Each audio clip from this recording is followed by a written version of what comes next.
Buona giornata e ben ritrovati con la prima edizione dei nostri telegiornali. Sabato 29 gennaio, giornata della settima votazione per quanto riguarda il Quirinale e anche quella di oggi sembra una giornata, almeno nella mattinata, destinata a concludersi con una fumata nera. Siamo in attesa di collegarci con i nostri ospiti proprio per commentare queste ore convulse. Tra poco dovremo avere quindi Roberto Ciambetti, Presidente del Consiglio regionale del Veneto, assieme a Luca De Carlo, senatore di Fratelli d'Italia, e Giacomo Possamai, capogruppo del Partito Democratico in Regione del Veneto, tutti e tre grandi elettori. Allora, per quanto riguarda le ultime notizie, si sta votando appunto settima votazione in corso. Proprio poco fa il segretario della Lega Matteo Salvini ha detto: Mattarella bis e Draghi al governo, la squadra resti così. Nel frattempo c'è in corso il colloquio tra il Premier e il Capo dello Stato Giorgetti.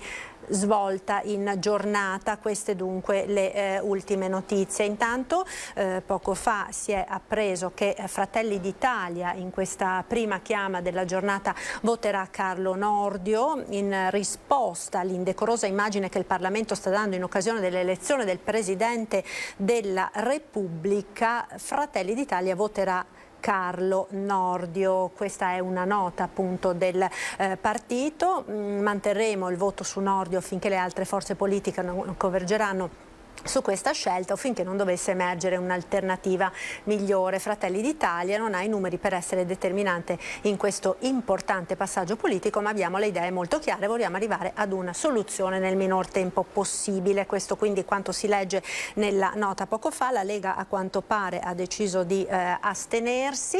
Vedo che intanto si è collegato il nostro primo ospite, Luca De Carlo, senatore appunto di Fratelli d'Italia. Buongiorno senatore, grazie per essere con noi. Allora, buongiorno a lei, buongiorno a tutti. Cosa sta succedendo? Lei ha già votato? No, noi votiamo per ultimi dopo la chiama dei delegati regionali. Ecco, quindi abbiamo sentito, no, le intenzioni di voto del suo partito, quindi voterete Carlo Nordio, una spaccatura insomma che ancora una volta si viene a verificare all'interno del centrodestra. C'è chi dice insomma che dopo questa elezione resteranno davvero macerie tra i partiti ma anche nei partiti. Guardi, il centrodestra purtroppo non aveva i numeri per decidere il Presidente della Repubblica, ma li aveva sicuramente per incidere sulla scelta del Presidente della Repubblica. Noi siamo sempre stati molto coerenti, abbiamo proposto una rosa di nomi, il nostro nome in questa rosa era Carlo Nordio dall'inizio, avremmo voluto, se si fosse potuto convergere su di lui già dalla terza chiama, giusto per capire a quanti erano i numeri a disposizione del centrodestra e poi per tentare di recuperare i numeri al di fuori del centrodestra che ci consentissero poi di eleggerlo a 505. Non è stato così, qualcuno aveva un disegno totalmente diverso, l'abbiamo visto ieri quando abbiamo deciso come centrodestra di votare la Casellati, Fratelli d'Italia e la Lega hanno votato compattamente la Casellati, all'interno invece di Forza Italia e dei centristi ci sono stati i classici franchi tiratori, quelli che si tirano sempre in ballo della Prima Repubblica. La realtà quindi è diversa, esiste un centrodestra e poi esiste qualcuno che all'interno del centrodestra ha una visione diversa del perimetro su cui lavorare e quindi oggi, dopo 7 giorni di fallimenti della politica, si torna a parlare di Mattarella e quindi di mantenere lo status quo. A chi fa bene lo status quo? Beh, sicuramente a quelle forze politiche che oggi hanno paura delle elezioni e che quindi preferiscono congelare tutto fino a fine legislatura e riparlarne nel 2023. Fratelli d'Italia non era di questa opinione, non lo è mai stata, l'ha sempre portata al tavolo del centrodestra, pretendendo e volendo però che fosse il centrodestra unito a portare avanti questa battaglia. Ci è stato possibile fino a ieri, oggi vedo che i gruppi parlamentari che fanno parte e i partiti che fanno parte della maggioranza che sostiene Draghi hanno fatto una scelta conservatrice rispetto al potere e quindi noi chiaramente non ci adeguiamo a questa a questa visione, ma siamo purtroppo solo il 4,6% del Parlamento e quindi faremo valere Nordio. Ecco, si era bloccato, insomma, non abbiamo sentito le ultime parole, comunque insomma voterete Carlo Nordio, così come è stato detto appunto poco fa. Intanto vedo che si è collegato e lo ringrazio per essere con noi Roberto Ciambetti, Presidente del Consiglio regionale del Veneto, grande elettore. De Carlo, è caduta la connessione, magari se riuscite a ripristinarla dalla regia, così possiamo far interagire anche tra loro i nostri ospiti. Ciambetti, allora che cosa sta succedendo? Il centrodestra si spacca nuovamente anche in questa settima votazione? Beh, quello che è avvenuto ieri effettivamente non è stato elegante e mi trovo d'accordo con l'amico De Carlo che quello che è avvenuto appunto non è stato sicuramente una bella giornata, anche perché l'accordo per sostenere la Casellati era preso ai vertici e nelle riunioni che dovrebbero essere fatte appunto quando si fanno scelte importanti. È successo che qualcuno sta ricostruendo probabilmente il centro e qualcuno ha fatto naufragare la seconda carica dello Stato in maniera direi clamorosa. Ci dispiace tanto, adesso il movimento della Lega sta anche cercando le soluzioni possibili per rimettere in moto le istituzioni, specialmente in un momento di particolare tensione economica interna, situazioni sui mercati. Sarei anch'io d'accordo forse di andare a elezioni nel più breve tempo possibile, però probabilmente in questo momento la maggioranza del Parlamento su questa ipotesi non è così diciamo, sensibile a tornare a dare la parola agli elettori. Comunque capiremo e vedremo nelle prossime ore, le riunioni sono continuamente in corso, a quanto mi risulta. Noi abbiamo un briefing verso le 14, finita la prima votazione di questa mattina, per capire oggi pomeriggio come orientare appunto i voti del movimento. Si rivoterà alle 16:30, mi confermate? Sì, si riparte alle 16:30 con la seconda votazione del sabato 29. Ecco, ieri sera sembrava le è caduto il cellulare, Ciambetti. Allora, ieri... è caduto Ciambetti. È caduto Ciambetti. No, Ciambetti è saldamente nella sua posizione. No, è che abbiamo posizioni e situazioni anche di fortuna, ma ci fa piacere che Antena 3 appunto segua queste cose in diretta. E ieri sera sembrava una cosa fatta, ma abbiamo visto che ogni candidato che viene proposto viene subito messo nel frullatore e purtroppo smontato. Forse perché c'è chi se lo vuole intestare, intestandosi una vittoria che poi in qualche maniera innesca un meccanismo. Ecco, scusate, saluto intanto anche Giacomo Possamai che si è collegato ora, capogruppo del Partito Democratico in Regione del Veneto. Buongiorno Possamai, grazie per essere con noi, anche a lei.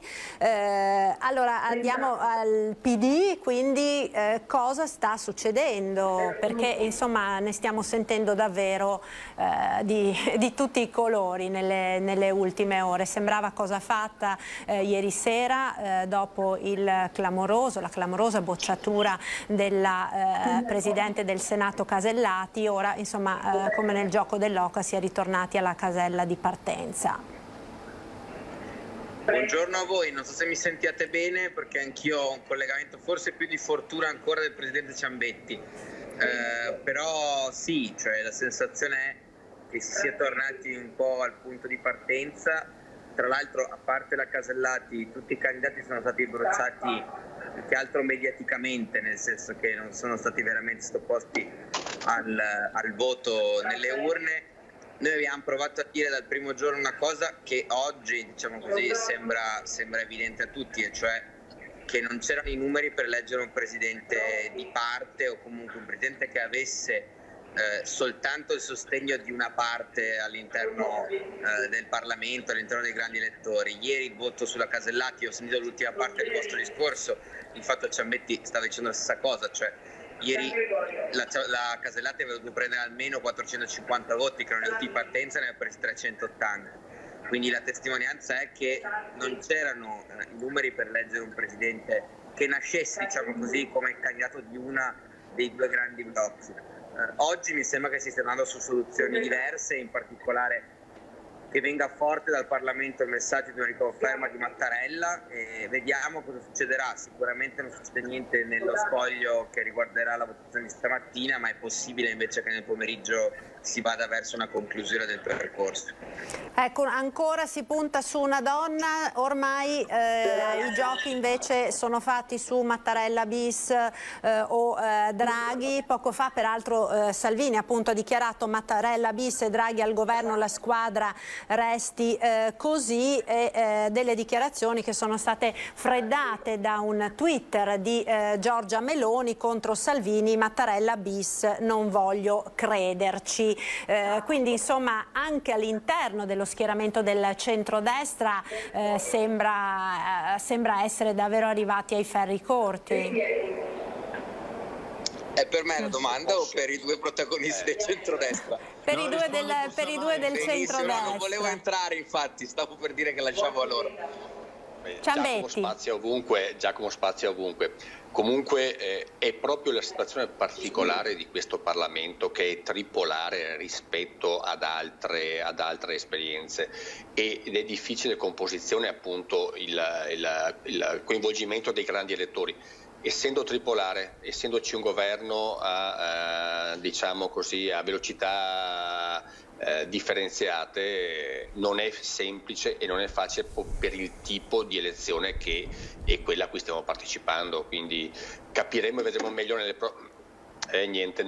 regge. Capiremo e vedremo nelle prossime ore appunto come vanno le cose. Io sono scortese, ma devo avvicinarmi verso il transatlantico. Ecco, deve votare, tocca a voi. Allora, tra poco? Fra una ventina di minuti, ma siccome coordino i miei colleghi dei consigli regionali devo essere lì un po' prima. Allora la ringrazio per essere con noi. Quindi posso chiederle lei che cosa voterà, Presidente? In questo momento è astensione, per la prima votazione di oggi è astensione. Quindi la Lega compatta verso l'astensione. Sì. Fratelli d'Italia. Come si è sempre mossa in questi giorni. Prego? Come si è sempre mossa in questi giorni la Lega. Sì, devo dire, insomma, sia la Lega che Fratelli d'Italia, no? Da quanto pare sono stati granitici nella posizione, almeno secondo quello che si dice relativamente ai franchi tiratori sulla Casellati. Peraltro, ed è una cosa, magari se ce la vuole proprio spiegare brevissimamente, Presidente, prima di allontanarsi, come fate a capire? Perché la gente ovviamente da casa se lo chiede, come fate a capire chi vota per un candidato piuttosto che per un altro, se all'interno dello schieramento c'è stata la compattezza o meno? Perché ci sono dei trucchetti, no? Diciamo così, anche su questo. Ci sono delle verifiche, in pratica un movimento politico vota Casellati, un altro Maria Elisabetta, uno Elisabetta, cioè quindi si dividono e si possono verificare come si sono mossi i vari gruppi. Ecco, quindi in questo modo siete riusciti a contarvi e più di 70-71 voti sono mancati all'appello, non sono pochi. 40 più 20, questi sono stati identificati come quelli che non si sono comportati secondo le indicazioni, chiamiamole, del loro partito. Allora la lascio scappare. Ciambetti, grazie per essere stato con noi. Magari ci faccia sapere se ci possiamo risentire nel corso della nostra lunga diretta. Buona giornata, buon lavoro, sarà sicuramente una lunga giornata. De Carlo, quindi questa compattezza granitica del centrodestra, dicevamo che è venuta meno con la Casellati, diciamo che è stata impallinata, possiamo dire così, dal suo stesso schieramento, ma che viene meno anche nella prima chiama di questa settima votazione, con appunto le varie componenti dello schieramento che vanno ciascuna per la sua strada. Pare davvero difficile trovare poi un punto di convergenza, no, tra tutti, se nemmeno all'interno degli stessi schieramenti si trova una convergenza, e poi magari nemmeno all'interno degli stessi partiti. Magari poi ne parliamo dopo anche con Possamai. Partiamo dal presupposto e dal dire che la Casellati è stata impallinata dal suo partito e non dai partiti della coalizione di centrodestra che l'hanno sostenuta proprio nei numeri che accennava e con le modalità che accennava poco fa Ciambetti, verificabile durante lo spoglio. Quindi non sono mancati i voti di Fratelli d'Italia, non sono mancati nemmeno quelli della Lega, sono mancati semmai una parte di quelli di Forza Italia, che evidentemente nel loro schema non c'è più il centrodestra, ma c'è qualcosa di diverso dal centrodestra. Segnalo a tutti che questi partiti, contrariamente probabilmente a quelli della Prima Repubblica, che avevano al loro interno sì dei franchi tiratori, ma che erano molto più granitici, oggi i partiti veramente granitici, sui quali si possono contare i numeri prima delle votazioni, sono rimasti veramente pochi. Io faccio parte di uno di quei partiti, siamo 63, siamo sicuri che quei 63 rispondono a quello che discutiamo, ragioniamo e programmiamo nelle nostre riunioni di partito. Detto questo, che la Meloni abbia fatto un tweet lagnandosi, però in qualche maniera non credendo ai suoi occhi quando rivede lo Stato Mattarella, non è un tweet contro Salvini, è un tweet contro un intero Parlamento, una maggioranza di governo, quella che sostiene Draghi, che dopo una settimana di teatrini non è riuscita a partorire altro che il mantenimento dello status quo. Ripeto, per molti il mantenimento dello status quo significa il mantenimento della propria poltrona. Noi lo diciamo dall'inizio del governo Draghi, questo è un Parlamento assolutamente condizionato dal fatto che una grande parte ha paura di non essere rieletta nella prossima legislatura, e quindi voterebbe a chiunque pur di rimanere abbarbicato ad un seggio. Noi la pensiamo in maniera totalmente differente e lo dimostriamo, continuiamo a dimostrarlo anche con il voto al Quirinale. Ci abbiamo provato, verissimo, abbiamo provato ancora una volta ad essere il collante del centrodestra.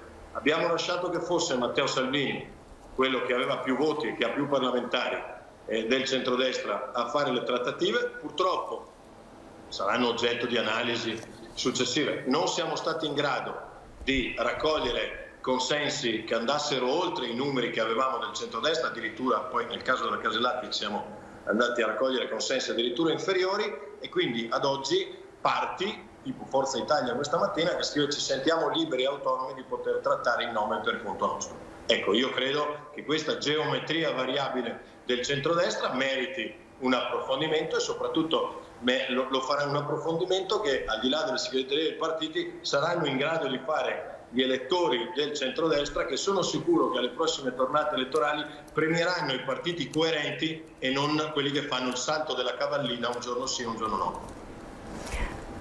Ecco, la vedevo sorridere, Possa mai sorride? Possa mai sorride perché condivide la mia analisi al 100%. È così? No, io sorrido perché fra 2 minuti devo entrare a votare. Se mi permette una battuta su quello che diceva De Carlo, che tra l'altro è una persona che stimo perché è sempre lucido. Diciamo, aggiungo un pezzettino al suo pensiero, perché è vero che condivido buona parte di quello che ha detto. Devo dire che c'era un sottotesto, ecco, rispetto al suo ragionamento, perché Salvini in questi giorni si è intestato, ha voluto intestarsi la leadership del centrodestra, l'ha quasi pretesa. Meloni, Berlusconi, insomma gli altri soggetti centrodestra hanno deciso di concedergliela. Salvini ha detto per giorni che avrebbe portato il centrodestra al trionfo, all'elezione finalmente di un presidente di centrodestra in questo paese, eccetera, sbagliando sia i numeri che i tempi, tenendo inchiodato il Parlamento per giorni su questa roba onestamente impossibile, e si è visto ieri. E oggi si ritorna a chiedere a Mattarella in ginocchio di fare pubblica. E attenzione, il paradosso non è che glielo si chieda a noi, che abbiamo sempre riconosciuto che Mattarella ha fatto un lavoro straordinario e che insomma l'unico problema è andare a chiedere, poveretto Mattarella, un altro giro, che ha chiarito 100 volte che fosse per lui non lo vorrebbe assolutamente rifare, ma che Salvini dopo 100 giravolte si ritrovi oggi non solo a non aver eletto un presidente di centrodestra, aver portato la coalizione a schiantarsi ieri, e oggi a chiedere a Mattarella se può per favore restare ancora a far presentare la Repubblica. Devo dire che assomiglia molto a Caporetto, ecco, se dovessi citare un qualche momento storico. Quindi è giusta la ricostruzione di De Carlo, ecco, mancava questo pezzo di commento che sono certo che condivide anche lui, anche se non lo può dire. Vado a votare, vi saluto e vi ringrazio. Grazie Possamai, buon voto, grazie. Lei si ferma di più, De Carlo? Perché no, vado anch'io, perché votando dopo Possamai, all'ultima chiama, anch'io entro in aula adesso. Ma siete gli ultimi, però ancora qualche minuto per noi. Condivide, non lo può dire? Beh, se avessi potuto dire l'avrei già detto, no? Evidentemente sono cose che uno pensa e che magari, ripeto, saranno oggetto di una futura riflessione. Certo è che sparare a mitraglia una serie di nomi, non ultimo ieri, quello di ieri sera della Belloni, che tra l'altro era un profilo su cui probabilmente anche Fratelli d'Italia avrebbe trovato una discreta condivisione, non ha aiutato a avere una maturità e quindi tale da poter eleggere un Presidente della Repubblica. Io capisco, in questi giorni anche tanti di non solo cittadini ma anche i miei amici mi chiamavano, mi dicevano: ma Luca, ma insomma, con il Paese in queste condizioni voi vi perdete a discutere dell'elezione del Presidente della Repubblica e non trovate una quadra, al netto del fatto che il Presidente della Repubblica non è propriamente una riunione di condominio dove insomma con una certa qual facilità si decide se fare un tetto o meno di una casa, ma è una cosa abbastanza delicata. Comunque condivido anch'io tante perplessità dei nostri cittadini, perché la conduzione generale e l'immagine esterna che il Parlamento ha dato in questi giorni, cioè di mancata coerenza, di assoluto rincorsa della notizia, di veti incrociati e quant'altro, non depone certo a favore di quella politica che noi vorremmo incarnare, che è quella di un Parlamento serio. Ecco, diciamo che i cittadini fanno un po' fatica, no, a capire quanto sta succedendo, come noi stessi, perché chiaramente con tutti i problemi che in questo momento il nostro Paese sta attraversando, siamo in piena pandemia ancora, le difficoltà economiche, il caro bollette, tutta la partita dei fondi europei da giocare, con il rischio anche eventualmente di perderli, cosa che sarebbe davvero catastrofica, penso, per il nostro Paese. Il fatto di non riuscire a trovare un accordo su un nome, peraltro voglio dire, non è che si sia saputo ieri sera che scadeva il mandato di Mattarella, quindi insomma... Questo anche nei comuni ce lo diciamo sempre, poi troviamo il candidato all'ultimo minuto, quindi chi fa un po', mastica un po' di politica e di informazione ha anche il dovere, come me e lei, di dare un po' insomma un quadro un po' più realistico di quello che accade solitamente. Certo, però magari pensare a un piano B, che non era un piano Berlusconi, magari la gente comune... No, ma qua siamo arrivati, siamo arrivati al piano Z ormai, perché abbiamo bruciato un nome al giorno, quindi non è che non avessimo il piano B, qui c'erano 10 piani e se n'era uno concreto dal primo giorno. Ve lo può testimoniare tranquillamente Possamai, quando io dissi: farete un Mattarella bis e lo farete prima del fine settimana. Detto questo, lei può immaginare cosa voglia dire per uno come me, abituato a fare il sindaco, rimanere chiuso 6 giorni all'interno di un palazzo con i problemi che ho in comune, dove tra l'altro non ho nemmeno chi mi guida il pulmino oggi per delle norme assurde volute da questo governo, se non starei più volentieri a lavorare lì piuttosto che a bighellonare, seppur facendo una cosa che io vorrei facessero milioni di italiani, cioè scegliere il Presidente della Repubblica, perché, viva Dio, riusciremo ad andare a votare una volta, riusciremo a fare una riforma nel quale tutti i cittadini in un giorno solo voteranno il Presidente della Repubblica e dal giorno dopo possiamo tornare a lavorare? Beh, ecco, io mi auguro che questa settimana sia servita da lezione a tante che erano contro la Repubblica presidenziale, per dire: diamo la possibilità ai cittadini di scegliere, così togliamo questo teatrino a volte stucchevole di 1000 nomi bruciati e di 1000 sotterfugi e 1000 tradimenti consumati all'interno di questo palazzo, per dire a tutti: votate X o votate Y, ma fatelo voi cittadini della Repubblica, che forse in tanti casi siete dimostrati molto più maturi di chi come me o i miei colleghi siede qua dentro. Ecco, stiamo intanto vedendo nel titolo la dichiarazione del segretario del Partito Democratico Letta, secondare la saggezza del Parlamento, perché possiamo dire comunque che al di là di quello che si sta giocando sopra le teste dei parlamentari tra le varie segreterie di partito, i parlamentari hanno voluto dare un segnale abbastanza chiaro, abbastanza forte ieri, no?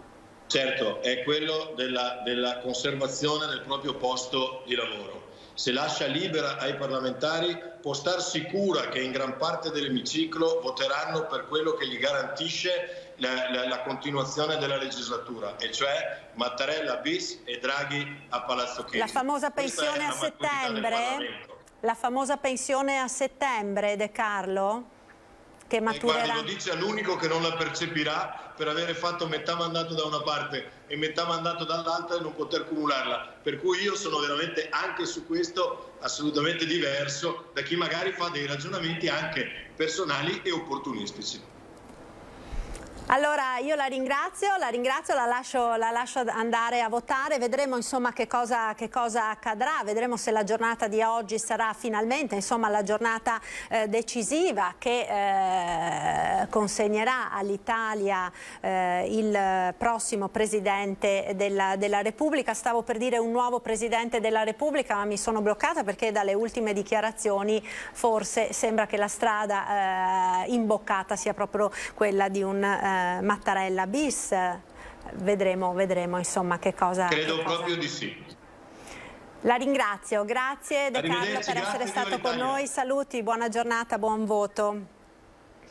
Allora, noi oggi naturalmente dedichiamo ampia parte della nostra diretta a seguire l'andamento dei lavori appunto per le votazioni del Colle, ma naturalmente nel nostro telegiornale come sempre spazio anche agli eventi e alle notizie della giornata. Andiamo ora in provincia di Treviso, a Montebelluna in particolare, con il collega dovrebbe esserci Nicola Marcato.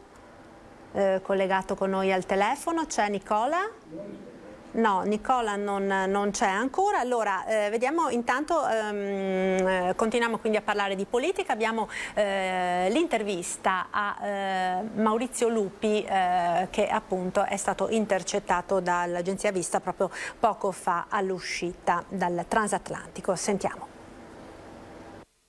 La nostra posizione è dare un contributo a risolvere questa situazione, sta diventando veramente pericolosa da un punto di vista istituzionale. Siamo riusciti nel grande compito di bruciare il Presidente del Senato, il capo dei servizi segreti, di mettere a rischio la credibilità del Presidente del Consiglio Draghi. Forse o la politica si dà cioè noi, compreso sottoscritto, ci diamo un colpo di dignità e per cui stamattina riusciamo a individuare un candidato comune. Guardi, è appena passato Casini di ottimo umore. Bene, e questo noi oggi, noi centristi, anche ieri sera ci siamo trovati con Forza Italia, con Coraggio Italia e con l'UDC e abbiamo dato mandato a Antonio Tajani di portare al tavolo della maggioranza la candidatura di Casini. Abbiamo sempre detto che quella è certamente una candidatura autorevole come quella del Presidente Draghi.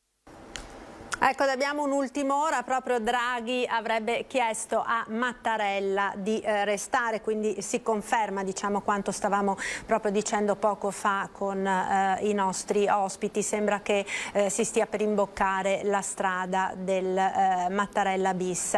Allora, come dire, interrompiamo un attimo questa ampia pagina di politica per andare alla cronaca e per parlare di un tema sicuramente di grandissima importanza, che è quello degli infortuni sul lavoro. Proprio per quanto riguarda gli infortuni sul lavoro c'è una mamma, la mamma di Mattia Battistetti, morto in aprile schiacciato da un carico caduto da una gru in un cantiere a Montebelluna, una mamma che sta veramente conducendo una lotta ed una battaglia per dire basta alle morti sul lavoro, perché il sacrificio di suo figlio non sia stato vano. E questa mattina a Montebelluna c'è stata la prima iniziativa della fondazione appunto intitolata vincolata a Mattia. Ci aggiorna su questo Nicola Marcato. Buongiorno Nicola.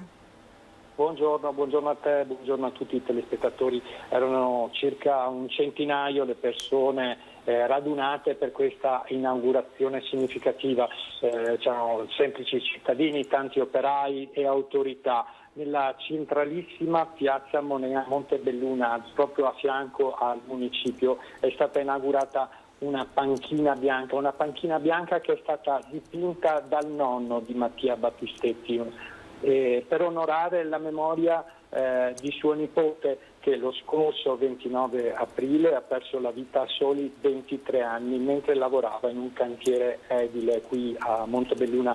Sono passati proprio, poi la madre molto emozionata mi ha detto sono proprio passati 9 mesi oggi, in queste ore eravamo in ospedale e poi abbiamo saputo insomma del decesso purtroppo di nostro figlio.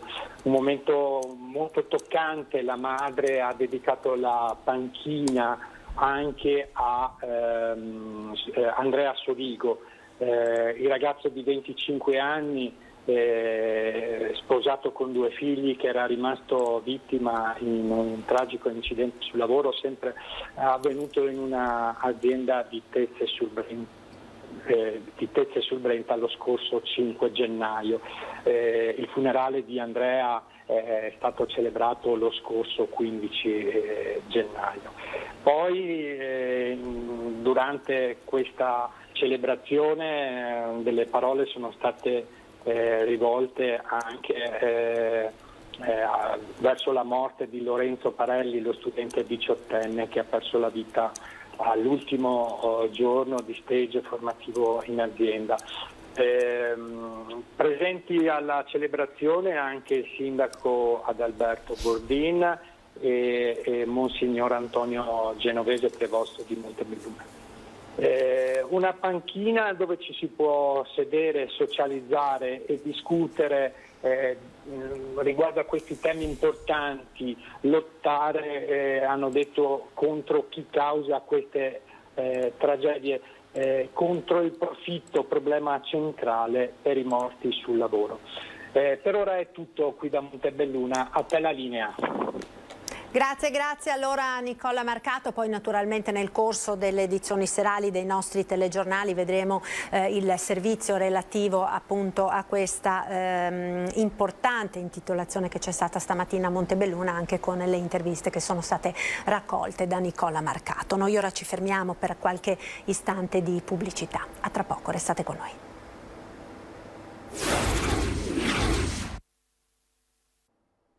Eccoci nuovamente in diretta con il nostro telegiornale, prima edizione, dicevamo della politica appunto con la 7ª votazione per quanto riguarda il Colle. Bene, è in corso, ne abbiamo parlato appunto con i nostri ospiti, la 7ª votazione per eleggere il nuovo Presidente della Repubblica e con ogni probabilità sarà una fumata nera. La gran parte dei partiti di maggioranza infatti, dopo non aver partecipato alla prima chiama, si asterrà alla seconda. Un'intesa sarà cercata in un vertice dei leader della maggioranza che dovrebbe appunto cominciare tra pochissimo, con Salvini, Letta, Conte, Tajani e Renzi. Vertice che in un primo momento previsto nella prima parte della mattinata è stato poi rinviato per l'assenza di Conte. Abbiamo detto delle ultime dichiarazioni di Matteo Salvini con l'apertura alla conferma dell'attuale Presidente, o stop a veti, o dire a Mattarella di ripensarci, ha detto Salvini, mentre il Partito Democratico sottolinea soprattutto la spaccatura all'interno dello schieramento di centrodestra, con Enrico Letta che chiede quindi di assecondare la saggezza del Parlamento. Nella notte un vertice di Forza Italia con i centristi aveva definito il sostegno a Casini e la formazione di un coordinamento. L'abbiamo sentito prima da Lupi, con Casini che dichiara all'ANSA poco fa: il mio nome può essere sul tavolo solo se rappresenta un momento di unità e di convergenza. Abbiamo detto che Fratelli d'Italia voterà intanto Carlo Nordio, mentre la Lega si asterrà. Poco fa l'intervento del governatore Zaia: noi ci asteniamo, spero che le segreterie di partito trovino una soluzione, avrebbe detto Zaia appunto poco fa fuori da Montecitorio. Nel frattempo si è appreso che il premier Draghi ha chiamato Mattarella chiedendogli di restare, quindi insomma la situazione che si prospetta sembra essere questa. Noi tra poco dovremo avere in collegamento la nostra redazione di Venezia, ecco la vedo, con Ilaria Marchiori e Paola Barbato per gli aggiornamenti di cronaca e non solo. Buongiorno Ilaria.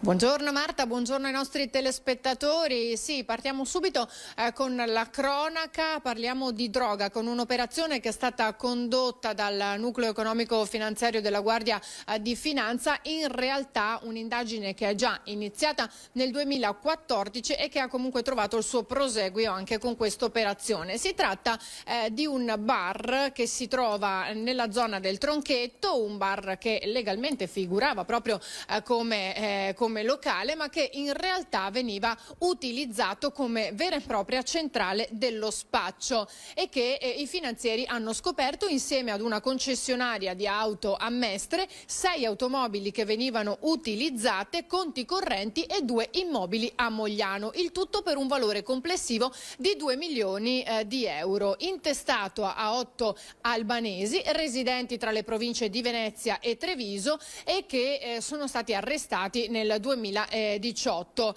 per spaccio, e ora tutto questo è stato sequestrato in via preventiva proprio nei giorni in cui il fascicolo d'indagine sta per finire di fronte al giudice per le indagini preliminari e che dovrà esprimersi sulla richiesta di rinvio a giudizio. Dicevamo che in realtà il tutto è iniziato con un'indagine nel 2014 come costola della prosecuzione che aveva permesso di smantellare un gruppo di cittadini albanesi che erano protagonisti di attività di spaccio sul lago di Garda. Poi alcuni si erano trasferiti a Mogliano e avevano scelto come piazze in cui spacciare lo stupefacente il veneziano, il trevigiano e anche il padovano. Poi naturalmente intercettazioni ed indagini, come si fa in tutti questi casi, avevano portato all'arresto di 18 persone, tutte, lo ripetiamo, di origine albanese, che sono state trovate con 25 kg di cocaina e 12 di marijuana.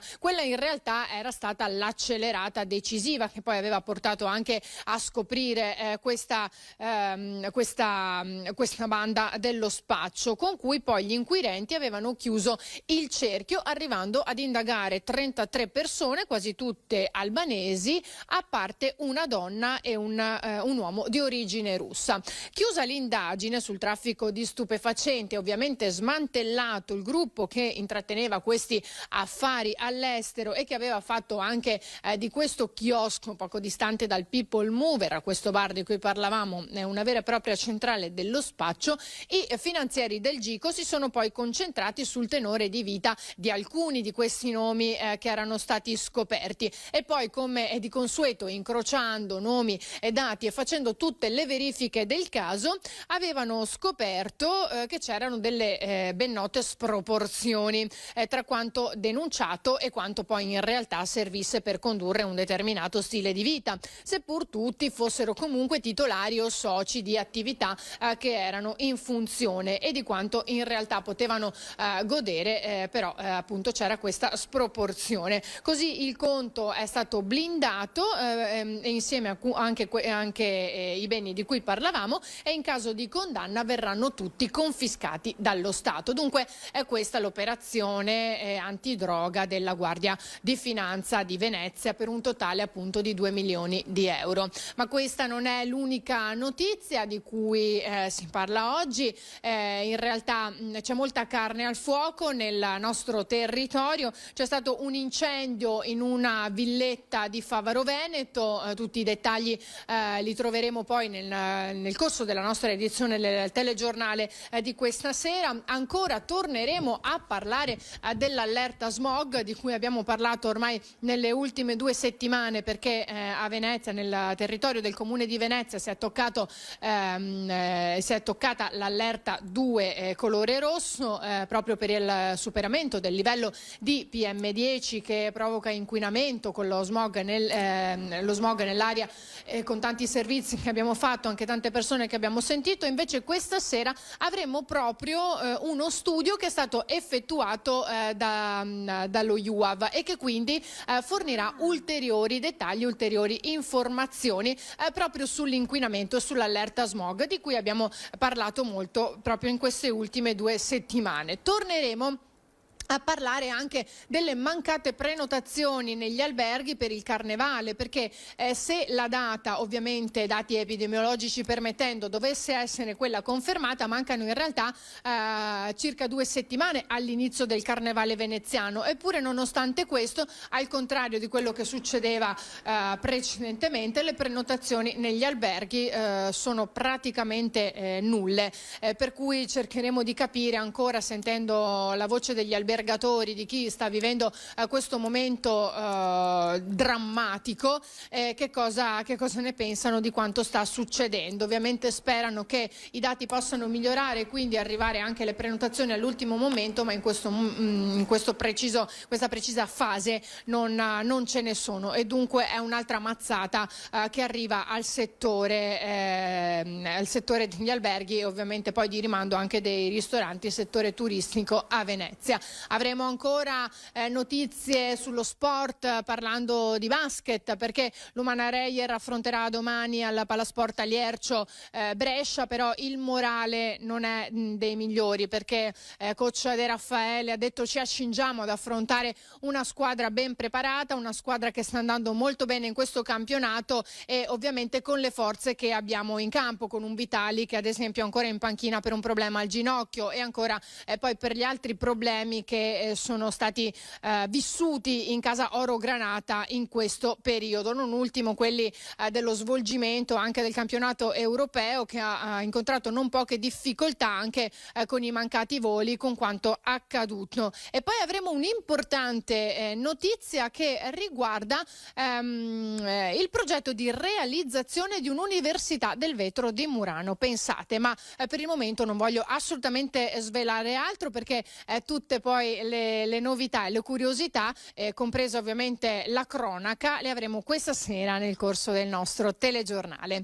Per cui, se non ci sono altre domande, Marta, io restituisco la linea allo studio e auguro un buon proseguimento ai nostri telespettatori. Grazie Ilaria, naturalmente buon lavoro a te e ai colleghi della redazione di Venezia, naturalmente come sempre voi, tutti gli aggiornamenti e gli approfondimenti nel corso dell'edizione serale dedicata alla provincia di Venezia, in onda come sempre a partire dalle 19. Allora, noi abbiamo anche altri aggiornamenti per quanto riguarda la cronaca: un sequestro di alcol all'aeroporto Marco Polo, con i funzionari dell'Agenzia delle Accise, Dogane e Monopoli che hanno sequestrato un quantitativo di alcol superiore a quello stabilito dalla vigente normativa, trovato al seguito di 2 passeggeri provenienti dal Ghana e dalla Nigeria. E poi c'è anche un'altra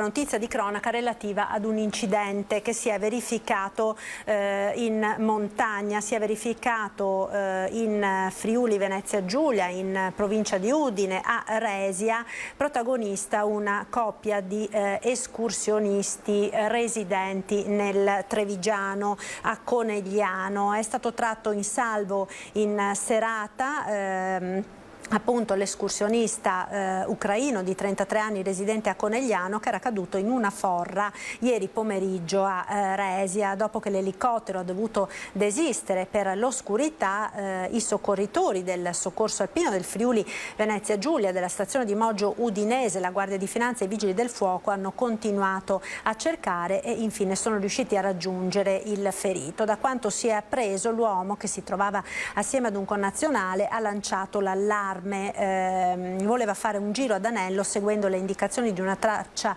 GPS scaricata da internet, ritenendolo un percorso semplice. I due non erano però attrezzati dal punto di vista dell'abbigliamento, ne avevano con loro materiale tecnico. La scivolata nella forra è avvenuta a causa del terreno ghiacciato. L'uomo ha riportato diverse contusioni ed è stato affidato agli operatori dell'ambulanza, che lo hanno trasportato d'urgenza all'ospedale, dove appunto tuttora si trova ricoverato. E poi c'è anche un'altra notizia di cronaca che ci arriva dal Trevigiano, da San Vendemiano, ed è quella di un incidente che poteva avere conseguenze davvero assai più gravi di quelle che fortunatamente ha avuto. Stiamo vedendo, ecco, ora dobbiamo vedere le immagini, ed è un'auto che è uscita di strada ed è finita in una canaletta e si è incendiata. La vettura è stata completamente divorata dalle fiamme, ma fortunatamente la ragazza che si trovava all'interno è riuscita a mettersi in salvo. L'incidente è successo nella notte a San Vendemiano, in via Ungaresca Sud. Sul posto sono intervenuti i vigili del fuoco e di carabinieri. La giovane, che ha appunto 22 anni, per motivi ancora in corso di accertamento da parte dei militari dell'Arma, ha improvvisamente perso il controllo della vettura, una Hyundai, finendo nella canaletta a bordo strada. A quel punto l'auto ha preso fuoco, lasciando fortunatamente il tempo alla ragazza di uscire dall'abitacolo e di mettersi in salvo. Sul posto poco dopo sono arrivati i vigili del fuoco di Conegliano, che hanno spento le fiamme, ma non sono riusciti a salvare il mezzo, che come vedete è andato completamente distrutto. Allora, noi ora dovremo avere in collegamento il nostro prossimo ospite, l'assessore regionale al turismo e all'agricoltura Federico Caner. Buongiorno assessore, grazie per essere qui con noi. Buongiorno a lei e a tutti i telespettatori. Ecco, allora volevo cominciare, assessore, facendole una domanda, ritornando alla politica, perché insomma abbiamo sentito e seguito in tutta la prima parte della nostra diretta quanto sta accadendo a Roma per quanto riguarda appunto le votazioni per l'elezione del Presidente della Repubblica, settima votazione che molto probabilmente, da quanto abbiamo capito, si concluderà con una fumata nera, ma tutte le indicazioni che stanno arrivando in questo momento, peraltro dovrebbe essere in corso un vertice tra tutti i leader dei partiti, sembrano andare verso un Mattarella bis. Questo ha detto poco fa anche Matteo Salvini. Intanto la Lega si sta astenendo, Fratelli d'Italia vota Carlo Nordio, quindi il centrodestra, diciamo, si presenta ancora una volta diviso e spaccato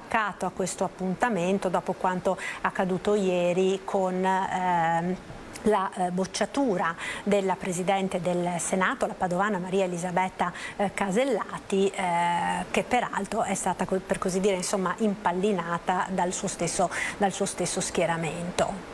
Come vede lei questa situazione? Io partirei proprio da queste sue ultime considerazioni. Dispiace molto per la Casellati, perché era un profilo secondo me molto elevato, non in quanto fosse donna in realtà, ma proprio perché è la seconda carica dello Stato, cioè Presidente del Senato, una donna molto preparata, ha fatto parte anche del Consiglio Superiore della Magistratura e quindi insomma secondo me era il profilo giusto e anche secondo la Lega. Dispiace che il centrodestra non abbia in maniera compatta appoggiato questo nome, come diceva lei, soprattutto Forza Italia. Diciamo che in ogni caso fino ad ora il centrodestra ha cercato di tirar fuori dei nomi, secondo me anche tutti con un elevato standing.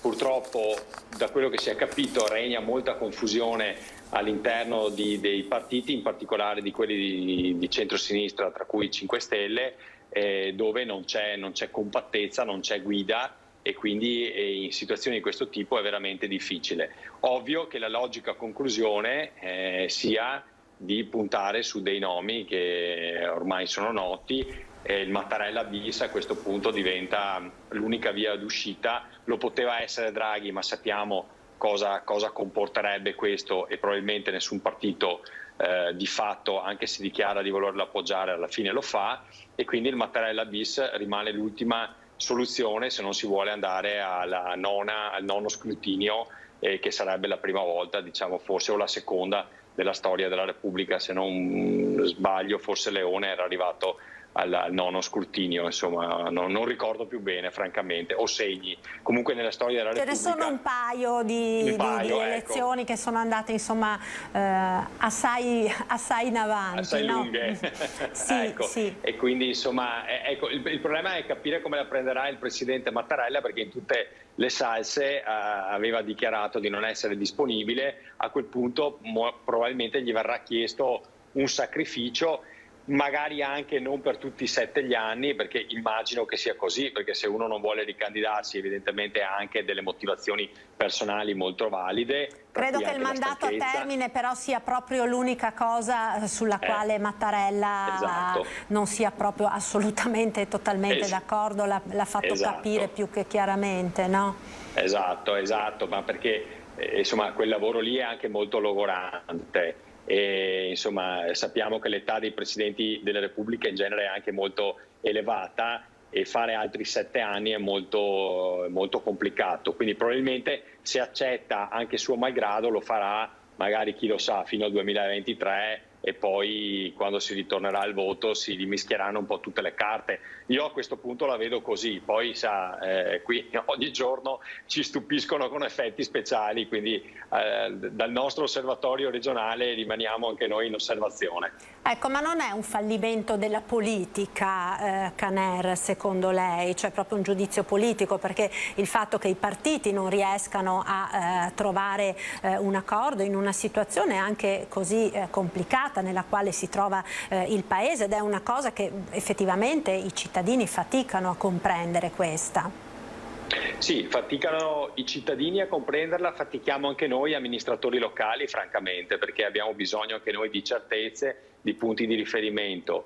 Ed ha ragione lei, la politica in questi casi dovrebbe riuscire a fare sintesi. In realtà io vedo e capisco che ognuno vuole uscire con la bandierina politica, no? Cioè del dire ho vinto io, anche in situazioni dove francamente questo non è plausibile, come è il caso appunto dell'elezione di un Presidente della Repubblica.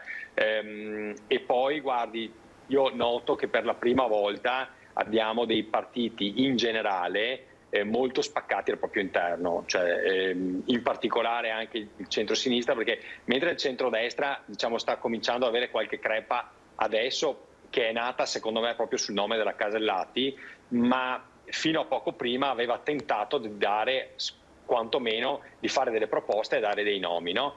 Il centro-sinistra ha sempre detto di no, ma non ha mai proposto nulla. Ma perché? Perché ci sono più correnti, sia all'interno del PD sia all'interno dei 5 Stelle. Quindi di fatto, siccome nessuno riesce a raggiungere questa quota dei 505 voti, alla fine non si riesce a convergere. Pensiamo anche all'ultimo nome tecnico, quello della Belloni, dove Italia Viva di fatto si è sfilata con le dichiarazioni di Renzi, quindi è veramente, cioè, alla che fin sembra fine, già essere stato bruciato in poche ore, no? Ieri sera sembrava quasi per certo.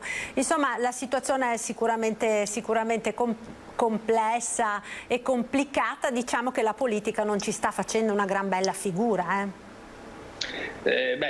francamente lo penso anch'io, nel senso che su questo secondo me le trattative vanno portate, diciamo, quasi, mi permetta il termine, ma quasi sottobanco, in maniera tale da uscire con un nome una volta che si è tutti d'accordo e compatti. Ripeto, probabilmente arriviamo in questa condizione perché c'è una frammentarietà ormai condivisa in tutti i partiti che alla fine ci porterà a chiedere a Mattarella di fare questo sacrificio, perché altrimenti rischiano tutti di uscirne con le ossa rotte.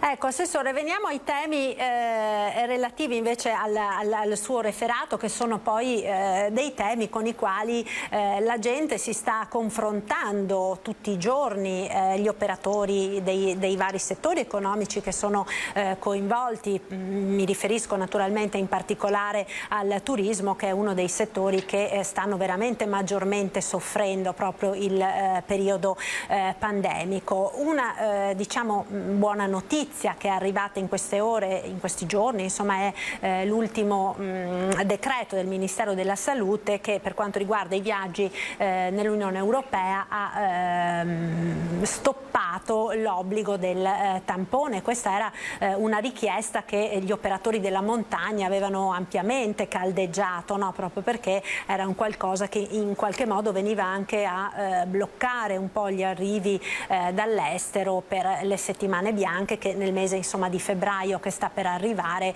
sono quello che magari consentirebbe alla montagna, come dire, di tirarsi un po' su una costola, diciamo, dopo un gennaio che purtroppo è andato abbastanza male, no? Sul fronte delle presenze. Sì, questa è una richiesta che è partita sicuramente dal mondo della montagna, perché in questo momento è quello che di fatto sta lavorando di più e che sta anche avendo numerose disdette legate proprio al tema del Green Pass, ma soprattutto anche di questi tamponi che andavano fatti anche in presenza di un Green Pass valido, no? Quindi diciamo che è un buon primo passo il decreto Speranza, anche se francamente non ha recepito tutte quelle che erano le richieste e le istanze non solo del mondo degli operatori ma anche delle regioni, perché noi stessi, io e il mio collega Failoni del Trentino, il collega del Friuli, della Lombardia, del Piemonte, tutti coloro che diciamo sono nell'arco alpino e che quindi stanno puntando molto sul turismo invernale in questo momento, avevamo fatto anche altre richieste, tra cui l'allineamento dei famosi Green Pass. Lei sa che in questo paese abbiamo i famosi 6 mesi, in altri a livello europeo siamo a 9 mesi, di conseguenza il rischio è il non riconoscimento della validità di alcuni Green Pass europei, senza tener conto che in determinati paesi, cito la Polonia in particolare, che per noi è un mercato di riferimento molto importante, devono ancora fare la terza dose booster dai 12 ai 18 anni e quindi accadeva che i genitori si trovavano costretti a disdire le proprie vacanze perché non a norma, diciamo secondo le regole italiane. Questo ha comportato molte disdette, ma addirittura il 50% nel mese di gennaio e per febbraio. E questa è una richiesta che noi abbiamo fatto. Ci dicono che forse viene presa in considerazione nel prossimo decreto di questa settimana entrante, martedì per la decisione, ma non lo sappiamo, quindi rimaniamo in attesa fiduciosi. Quindi bene quello che è stato fatto fino adesso, però è solo un primo passo, abbiamo bisogno anche di altro. Ecco, Assessore, per quanto riguarda il turismo c'è proprio un'iniziativa della Regione del Veneto per la promozione di un turismo sostenibile che è stata presentata giusto in queste ore, con una formazione gratuita per gli operatori e le imprese della nostra regione. Di cosa si tratta esattamente? Ma guardi, abbiamo sfruttato diciamo i progetti europei, anzi Interreg in particolare, un progetto di Italia-Croazia. Noi come Veneto siamo autorità di gestione, quindi gestiamo questo processo relativo alla creazione di buone pratiche in ambito turistico tra la costa italiana e la costa croata, cioè quindi sono tutti progetti di valorizzazione condivisa che fanno del bene, quindi buone pratiche appunto sia per noi, per l'Italia, che per la Croazia. All'interno di questo progetto ne è partito uno che riguarda proprio il turismo sostenibile, quindi per il momento dedicato alla costa veneta e alla costa croata, quindi le province eleggibili sono quelle di Venezia, Rovigo e Padova, perché c'è una piccola punta di Padova che arriva fino alla laguna veneziana. Ovvio che questo progetto, che ha coinvolto ben 400 operatori e che punta proprio alla formazione in ambito della sostenibilità, quindi a puntare a questo turismo slow, lento, green, ma che appunto veda l'evolversi di un turismo diverso, con diciamo una maggior attenzione non solo in termini ambientali, ma come anche risposta al cliente, quindi un senso diciamo di accoglimento molto più elevato e importante. Ovviamente questo progetto parte dalla costa, ma noi lo vogliamo estendere a tutto il Veneto, quindi alla montagna, alle città d'arte, ai borghi, e quindi è un primo passo importante. Adesso sfruttiamo queste risorse che ci vengono anche date, e quindi anche questo è positivo in un momento di magra, come si suol dire, quindi sfruttiamo questi progetti europei, ma la volontà, appunto, ripeto, è quello di estenderlo a tutto il nostro Veneto. Assessore, allora non so quali siano i suoi tempi oggi, perché stiamo un po' andando così, navighiamo a vista con le notizie che ci arrivano dal Quirinale, appunto da Roma, che come dire interrompono un po'. Peraltro leggo adesso che c'è l'intesa sul Mattarella bis, Letta twitta grazie Presidente, Salvini, Draghi resta al governo, la rabbia di Meloni, così sul sito del Corriere della Sera. Quindi quello che si diceva prima, no? L'intesa sul Mattarella bis sembra che sia stata trovata. Ecco, le dicevo, non so quali siano i suoi tempi, perché c'era un'altra questione che mi sarebbe piaciuto affrontare anche con lei. Alle 13:30 noi avremo un focus sul Comelico e sui problemi del Comelico, con la chiusura della galleria e la questione poi del carosello sciistico, e saranno con noi la Presidente di Confindustria Confindustria Belluno, Lorraine Berton, e Roberto Padrin. Se eventualmente ha altri 10 minuti e vuole ricollegarsi, ci farebbe davvero molto, molto piacere sentire anche la sua su questo tema, se è possibile. Io la butto là, Assessore, poi non so i suoi impegni della giornata di oggi. Il tema del Comelico è molto caldo in queste ore, in questi giorni, in effetti, quindi volentieri. Allora ci risentiamo più tardi, io la ringrazio intanto, grazie mille. Grazie a Federico Caner, Assessore al Turismo e all'Agricoltura della regione del Veneto. Vedo intanto che abbiamo già collegata l'assessore alla Sanità del Veneto, Manuela Lanzarin. Buongiorno Assessore, grazie per essere con noi. Ecco, ha sentito le ultime notizie, no? È stata trovata l'intesa sul Mattarella bis, ma ne parliamo proprio tra 2 minuti. Ci fermiamo un attimo per la pubblicità, tra pochissimo.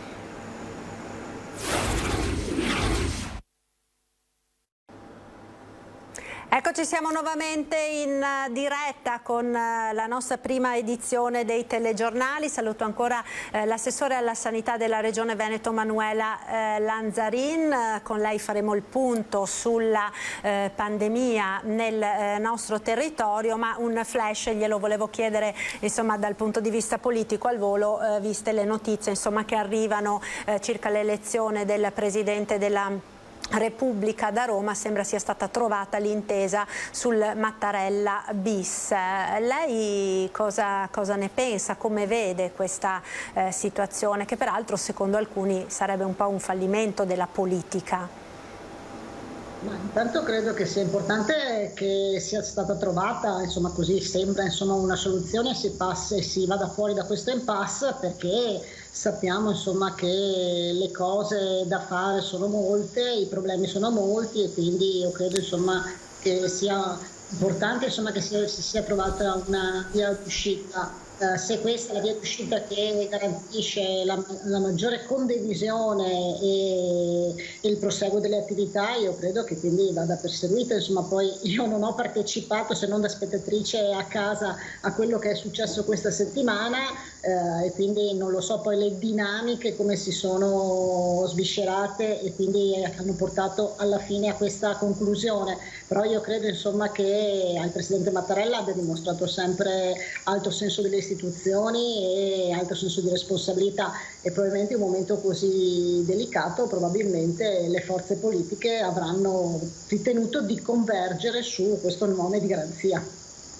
Ecco, Assessore, lei diceva seguito da spettatore a casa, come sta allora intanto, perché sappiamo, no, che anche lei è risultata positiva al Covid, ancora quanti giorni sono passati? Sono già una decina di giorni, no?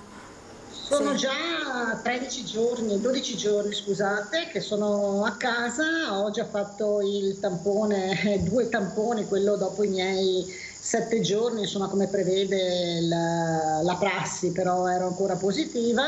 Ho fatto un altro tampone dopo ulteriori 3 giorni, quindi all'11° giorno ieri ero ancora positiva.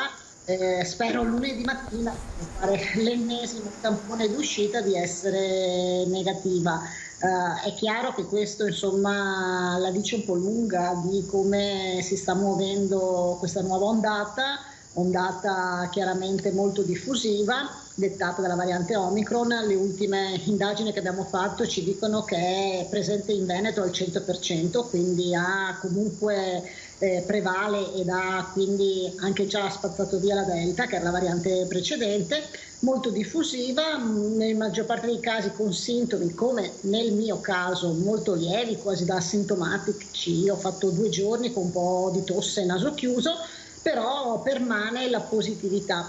E quindi io credo insomma che anche i tavoli di lavoro che ci sono a livello nazionale rispetto alla definizione di caso, rispetto a come gestire un'ondata come questa, e quindi con molte persone che sono bloccate, anche quelle dei servizi essenziali, pensiamo anche al mondo della sanità o altre categorie molto importanti, sia fondamentale.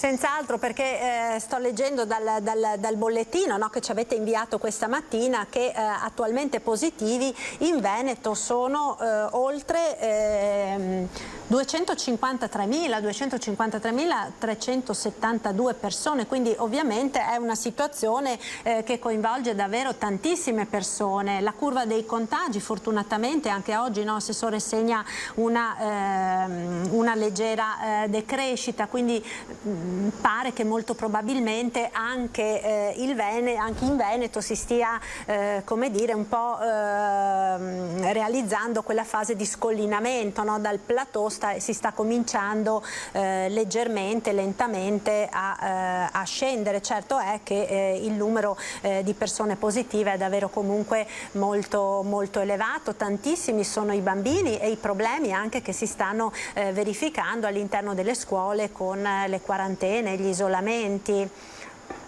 Ma allora abbiamo capito che questa è un'ondata con la variante Omicron, come dicevo prima, che si diffonde in maniera molto veloce e a tappeto, cioè quando entri in una famiglia insomma più o meno poi tutta la famiglia viene coinvolta e chi prima chi dopo comunque si passa all'infezione. È chiaro che quindi il numero di positivi è un numero che noi vediamo insomma importante, abbiamo avuto 24.000, 21.000, 19.000, il fine settimana andiamo un po' giù, siamo andati infatti il fine settimana scorso a 6.000, poi in questi giorni di nuovo 16.000, oggi 15.631, quindi numeri ancora importanti di persone che si contagiano, che quindi incontrano l'infezione, ma però dobbiamo anche sottolineare che noi siamo la regione che fa il maggior numero di tamponi in assoluto, perché c'è probabilmente una cultura, perché con i nostri punti tamponi e oltre le 1.000 farmacie che fanno tamponi, perché noi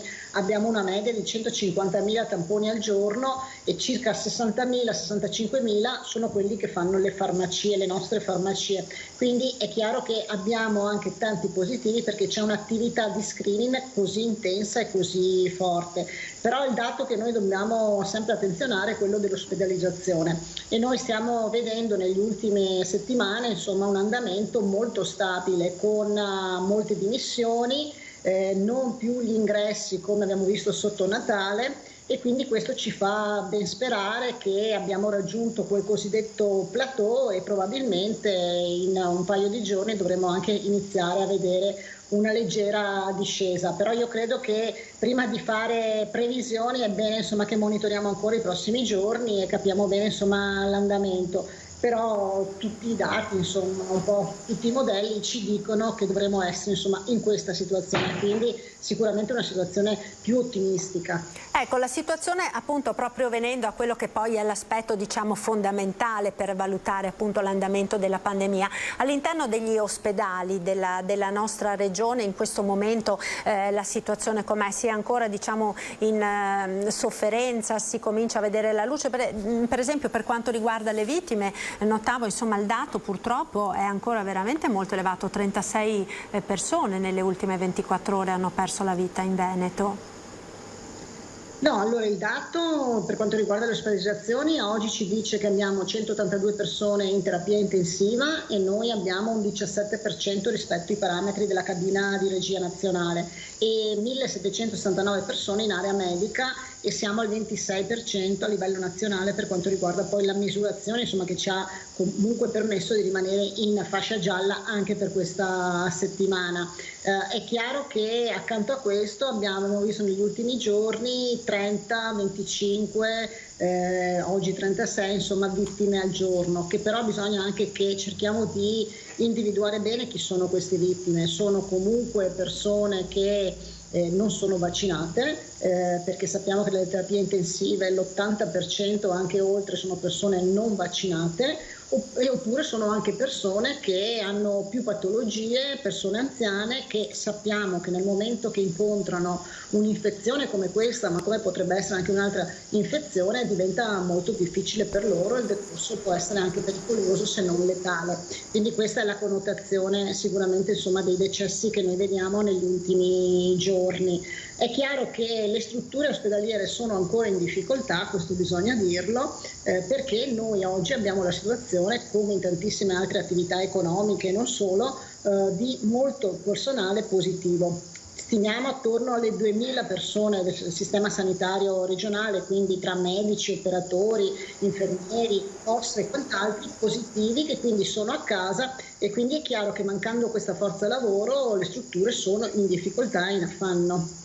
Ecco, e quindi come state cercando di tamponare? Quali sono? Perché abbiamo sentito che ci sono da parte delle regioni proprio in questo senso delle richieste molto precise al governo.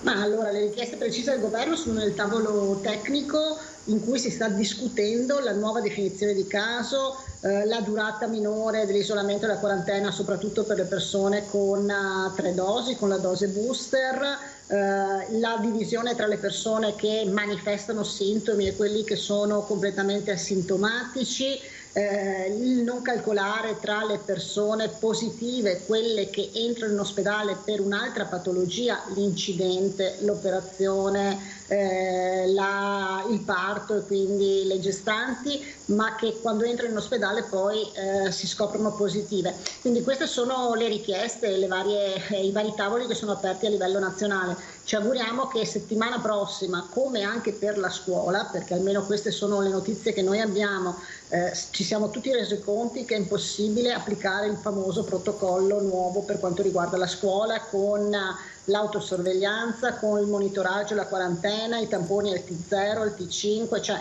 nessuna regione ce la fa, questo bisogna dirlo, e quindi mi sembra di capire che anche c'è un ripensamento cercando anche di evitare appunto una trafila di questo tipo che vuol dire ritardi e vuol dire complicazioni. Ecco, sul fronte delle vaccinazioni, Assessore, come stiamo andando? Perché in questi ultimi giorni, proprio a fronte anche di questo elevatissimo numero di positività, molte persone che magari dovevano fare la terza dose si erano prenotate, oppure genitori che avevano prenotato l'appuntamento per il proprio bimbo, si sono visti costretti a annullare la prenotazione perché contagiati, dati i numeri stessi che lei citava proprio poco fa. Ma le vaccinazioni stanno andando bene, è chiaro che ormai abbiamo raggiunto un numero di vaccinazioni così elevato per cui non abbiamo più le 50.000 somministrazioni al giorno. L'ultimo bollettino di oggi ci dice che sono state somministrate 38.000 dosi nelle ultime 24 ore, però c'è un continuo, siamo oggi a un 88,8 mi sembra per cento di copertura tra le persone che hanno intrapreso il percorso vaccinale e quelle che si sono prenotate, invece quelle che hanno completato il ciclo sono all'incirca l'87%. Abbiamo già un 60% però di persone che hanno fatto la dose booster, quindi la terza dose.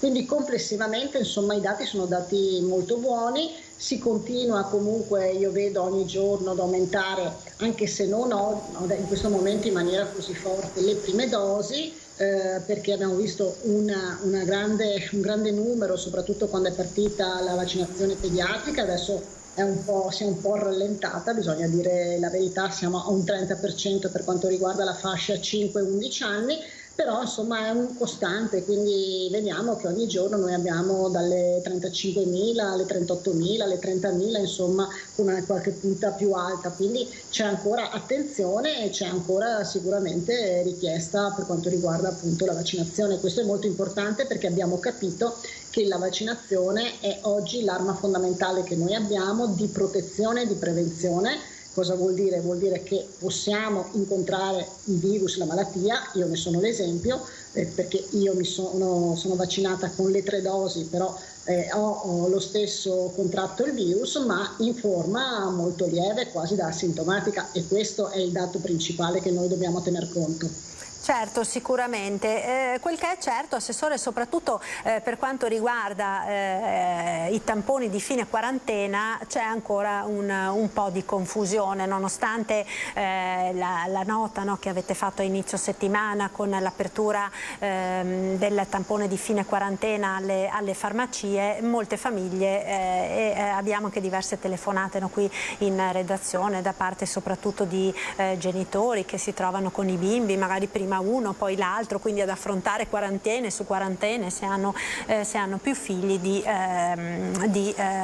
problemi. Vogliamo proprio ricapitolare, magari giusto per fare chiarezza anche a chi ci sta seguendo da casa, Assessore, esattamente che cosa bisogna fare per poter eventualmente andare in farmacia a fare il tampone d'uscita gratuitamente, perché c'è chi chiede il codice, chi dice non serve il codice, serve l'impegnativa, no, serve la carta del SISP, insomma il caos regna sovrano nelle famiglie.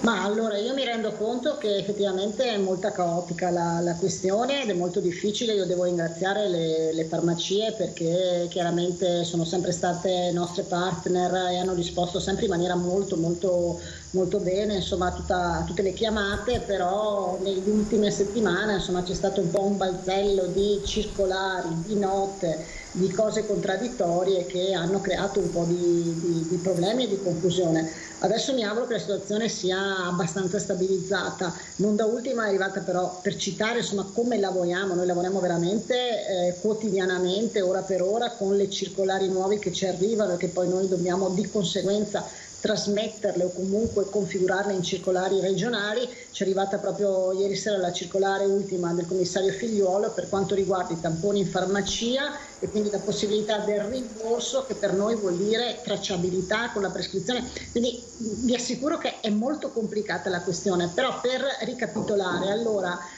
noi abbiamo aperto come da previsione e come da autorizzazione nazionale, perché aspettavamo questa autorizzazione, anche per il fine quarantena e il fine isolamento in farmacia, che vuol dire che la persona può andare in farmacia a farsi il tampone di fine quarantena e fine isolamento gratuitamente, nel senso che è a carico del sistema sanitario regionale, esibendo o il certificato, il provvedimento di fine isolamento che ha rilasciato il SISP, se l'ha contattato all'inizio, o che ha rilasciato il proprio medico di base, il proprio pediatra di libera scelta, oppure anche la prescrizione, la cosiddetta ricetta bianca che il medico di base, il proprio medico, ha rilasciato per l'effettuazione del tampone finale. Oppure può andare dentro la piattaforma regionale e scaricarsi dalla piattaforma regionale, ma in quel caso lì ha bisogno quindi dello SPID o dello CE, quindi diventa un po' più complicato. Può scaricarsi, una volta che entra nel proprio fascicolo elettronico, il provvedimento di fine isolamento e con quello andare in farmacia. Per quanto riguarda invece le scuole, che possono andare in farmacia anche per fare la quarantena oppure i test di autosorveglianza, c'è bisogno della prescrizione del medico, perché così è nel provvedimento nazionale, e poi però per quelle altre scuole abbiamo previsto un'autocertificazione che è già stata distribuita da parte dell'ufficio scolastico a tutte le scuole, cercando di alleggerire in maniera nel miglior modo possibile tutta questa burocrazia e semplificare, perché ci rendiamo conto che è molto complicato. Però bisogna dire la verità che noi dobbiamo avere un tracciamento completo di tutto questo, perché dobbiamo far sì che tutto questo che viene tracciato poi venga chiaramente e giustamente rimborsato alle farmacie, ma lo possiamo solo fare se c'è una tracciabilità completa e ordinata. Ecco, a Treviso è partito un progetto, il cosiddetto progetto Rigoli, dei tamponi nei comuni o in locali messi a disposizione dai comuni per in qualche maniera agevolare proprio i genitori dei bambini, vista la grande diffusione del virus tra i più piccoli, e insomma sembra che stia andando bene, sta incontrando anche il favore delle famiglie. Lei come vede questo tipo di progetto ed eventualmente è esportabile anche altrove? Ma sicuramente è esportabile, quindi vedo molto bene tutto quello che noi riusciamo a mettere in campo per alleggerire i nostri SISP, che oggi sono, nonostante il potenziamento, nonostante le nuove assunzioni che noi abbiamo fatto in questi 2 anni, trovando le persone, perché poi l'altro fronte è quello: possiamo e vogliamo assumere, vogliamo potenziare, ma non troviamo il personale, perché poi l'altro grossissimo problema è questo. Però tutto quello che riusciamo a mettere in campo per sostenere, aiutare i nostri centri di prevenzione, ma soprattutto per dare delle risposte puntuali, veloci alla cittadinanza, è benvenuto, e anzi, quindi va benissimo questo modo anche di fare questi punti tampone presso i comuni, insomma, che mettono a disposizione i locali per alleggerire quindi i punti tampone che sono quelli aziendali. È chiaro che anche questi funzionano se si trovano il personale che poi può fare appunto i tamponi all'interno di questi centri. Qui entra sicuramente in ballo anche il volontariato, penso il volontariato che può essere quello della Croce Rossa piuttosto che di altre istituzioni, insomma, che sappiamo al proprio interno hanno anche personale sanitario. Però va benissimo tutto quello che noi riusciamo a mettere in campo, ripeto, per dare risposte concrete, puntuali, e per far sì che la gente sia, tra virgolette, liberata e quindi possa tornare prima possibile alla propria attività, alle proprie mansioni, e i nostri ragazzi, i nostri bambini possono tornare a scuola in presenza, va benissimo. Certo, sicuramente, perché questo è un po' poi il problema e il grosso ostacolo che stanno incontrando davvero decine di migliaia di famiglie che purtroppo in questa quarta ondata stanno facendo i conti con l'infezione. Assessore, volevo chiedere, per quanto riguarda le prestazioni arretrate, come state cercando, insomma, di affrontare il problema dello smaltimento? Perché è chiaro, naturalmente, proprio come lei stessa sottolineava, che tra i problemi di personale, tra positivi, tra il personale, tutta la mole di interventi e prestazioni specialistiche che sono saltate negli ultimi mesi a causa appunto della pandemia, c'è un arretrato davvero importante un po' in tutte le USL da smaltire. Ma questo è un grande problema, è un cruccio veramente che mi opprime molto, devo dire la verità, perché noi in questi 24 mesi, ormai sono 24 mesi, tenete conto che abbiamo dovuto aprire e chiudere l'attività ambulatoriale specifica non urgente ed non quindi quella prioritaria, oppure abbiamo dovuto chiudere alcuni interventi di elezione programmati che potevano aspettare perché avrebbero potuto richiedere posti in terapia intensiva, e dovevamo in un certo senso tenere comunque puliti e pronti i posti in terapia intensiva 4 volte. Siamo in questa fase anche in questo momento perché a dicembre abbiamo richiuso l'attività specialistica non urgente e anche alcune attività chirurgiche, anche perché, ce lo dobbiamo dire, la carenza di personale, il fatto che ci sia personale sospeso perché non vaccinato, personale che è a casa in quarantena, in isolamento perché è positivo, perché è contatto di un contatto, eccetera, ha creato anche grossissimi problemi poi di tenuta del sistema. Io mi auguro veramente che, visto che adesso stiamo vedendo questa discesa, questo plateau, insomma, riusciamo nel giro di qualche settimana anche a ritornare a una situazione di normalità e poi riprenderemo e rimetteremo in campo tutte le risorse possibili, che sono quelle delle risorse aggiuntive, di prestazioni aggiuntive fuori dagli orari di lavoro, sono quelle anche con l'ausilio dei privati. È chiaro che al nostro personale non possiamo chiedere più di tanto perché è un personale molto stremato, molto stanco, personale che ha rinunciato a ferie, permessi, perché c'era bisogno di rimanere in trincea e va ringraziato e va veramente il mio applauso, il mio grazie di cuore a tutto il nostro personale indistintamente ospedaliero e territoriale e quindi dovremmo capire come riuscire a smaltire tutte queste prestazioni che sono sospese. Faremo un piano regionale con anche quelli che sono dei finanziamenti che ci sono arrivati, che ci arriveranno a livello nazionale, proprio per cercare di dare la risposta nel più breve tempo possibile. Assessore, io la ringrazio davvero per essere stata con noi, naturalmente in bocca al lupo per il tampone di lunedì e speriamo insomma tutto bene. Grazie davvero Manuela Lanzarino, assessore alla sanità della Regione del Veneto, un saluto. Grazie a voi e buona prosecuzione. Grazie, noi ora ci fermiamo per qualche istante di pubblicità, linea alla regia, restate con noi, a tra poco.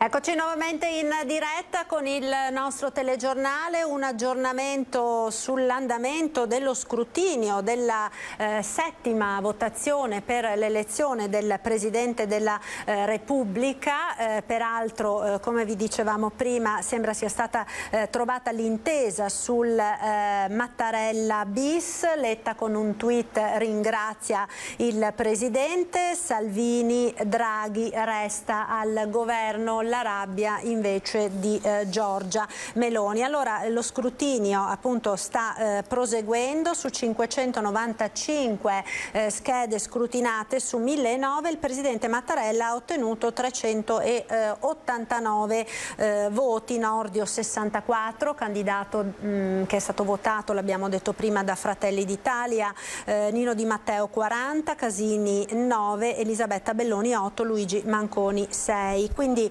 sono già tante in questa settima votazione le preferenze ottenute da Mattarella, vedremo quindi come andrà a finire. Siamo a poco più di metà delle schede scrutinate. Vedo che abbiamo già collegati i prossimi ospiti. Grazie per essere con noi a Lorraine Berton, presidente di Confindustria Belluno Dolomiti, a Roberto Padrin, presidente della provincia di Belluno e benvenuto nuovamente a Federico Canera, assessore al turismo e all'agricoltura della regione del Veneto. Allora è un focus sulla montagna, quello che vogliamo fare ora a partire proprio dal Comelico. Sappiamo che lunedì c'è un'importante riunione con l'ANAS per decidere poi quelle che saranno le indicazioni. Quel che è certo insomma è che dai territori e sui territori c'è una grandissima preoccupazione per questo intervento sulla galleria appunto che dà accesso al Comelico, in quanto se la chiusura fosse totale, così come era paventato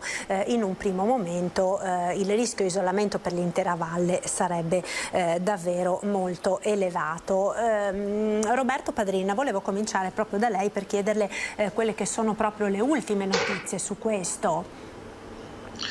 Ma le ultime notizie: ieri mi sono trovato in via un po' casuale con il consigliere regionale Silvio Cestaro e con il sindaco di Comelico Superiore e abbiamo convenuto di convocare in tempi abbastanza rapidi, se non la prossima settimana almeno quella successiva, un tavolo dove cercare di mettere insieme un po' tutti gli attori e capire qual è un po' la strada percorribile per cercare di limitare al massimo il disagio per quest'area del nostro territorio, che sicuramente con la chiusura della galleria sarà fortemente penalizzata. Devo dire che dovremo cercare di capire quali sono le alternative dal punto di vista infrastrutturale e capire poi quali sono le modalità per cui andare a degli interventi compensativi nei confronti di imprese, nei confronti di coloro i quali vivono questo territorio, perché sicuramente il disagio, il danno economico che subiranno sarà molto molto forte.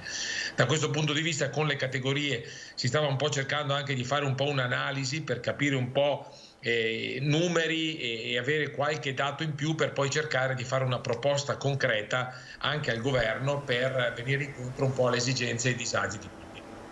Ecco, Laurent Berton, dal punto di vista delle aziende, delle imprese, quali sono le principali preoccupazioni e le richieste che voi avanzate in questo momento così delicato, insomma, per quest'area del bellunese?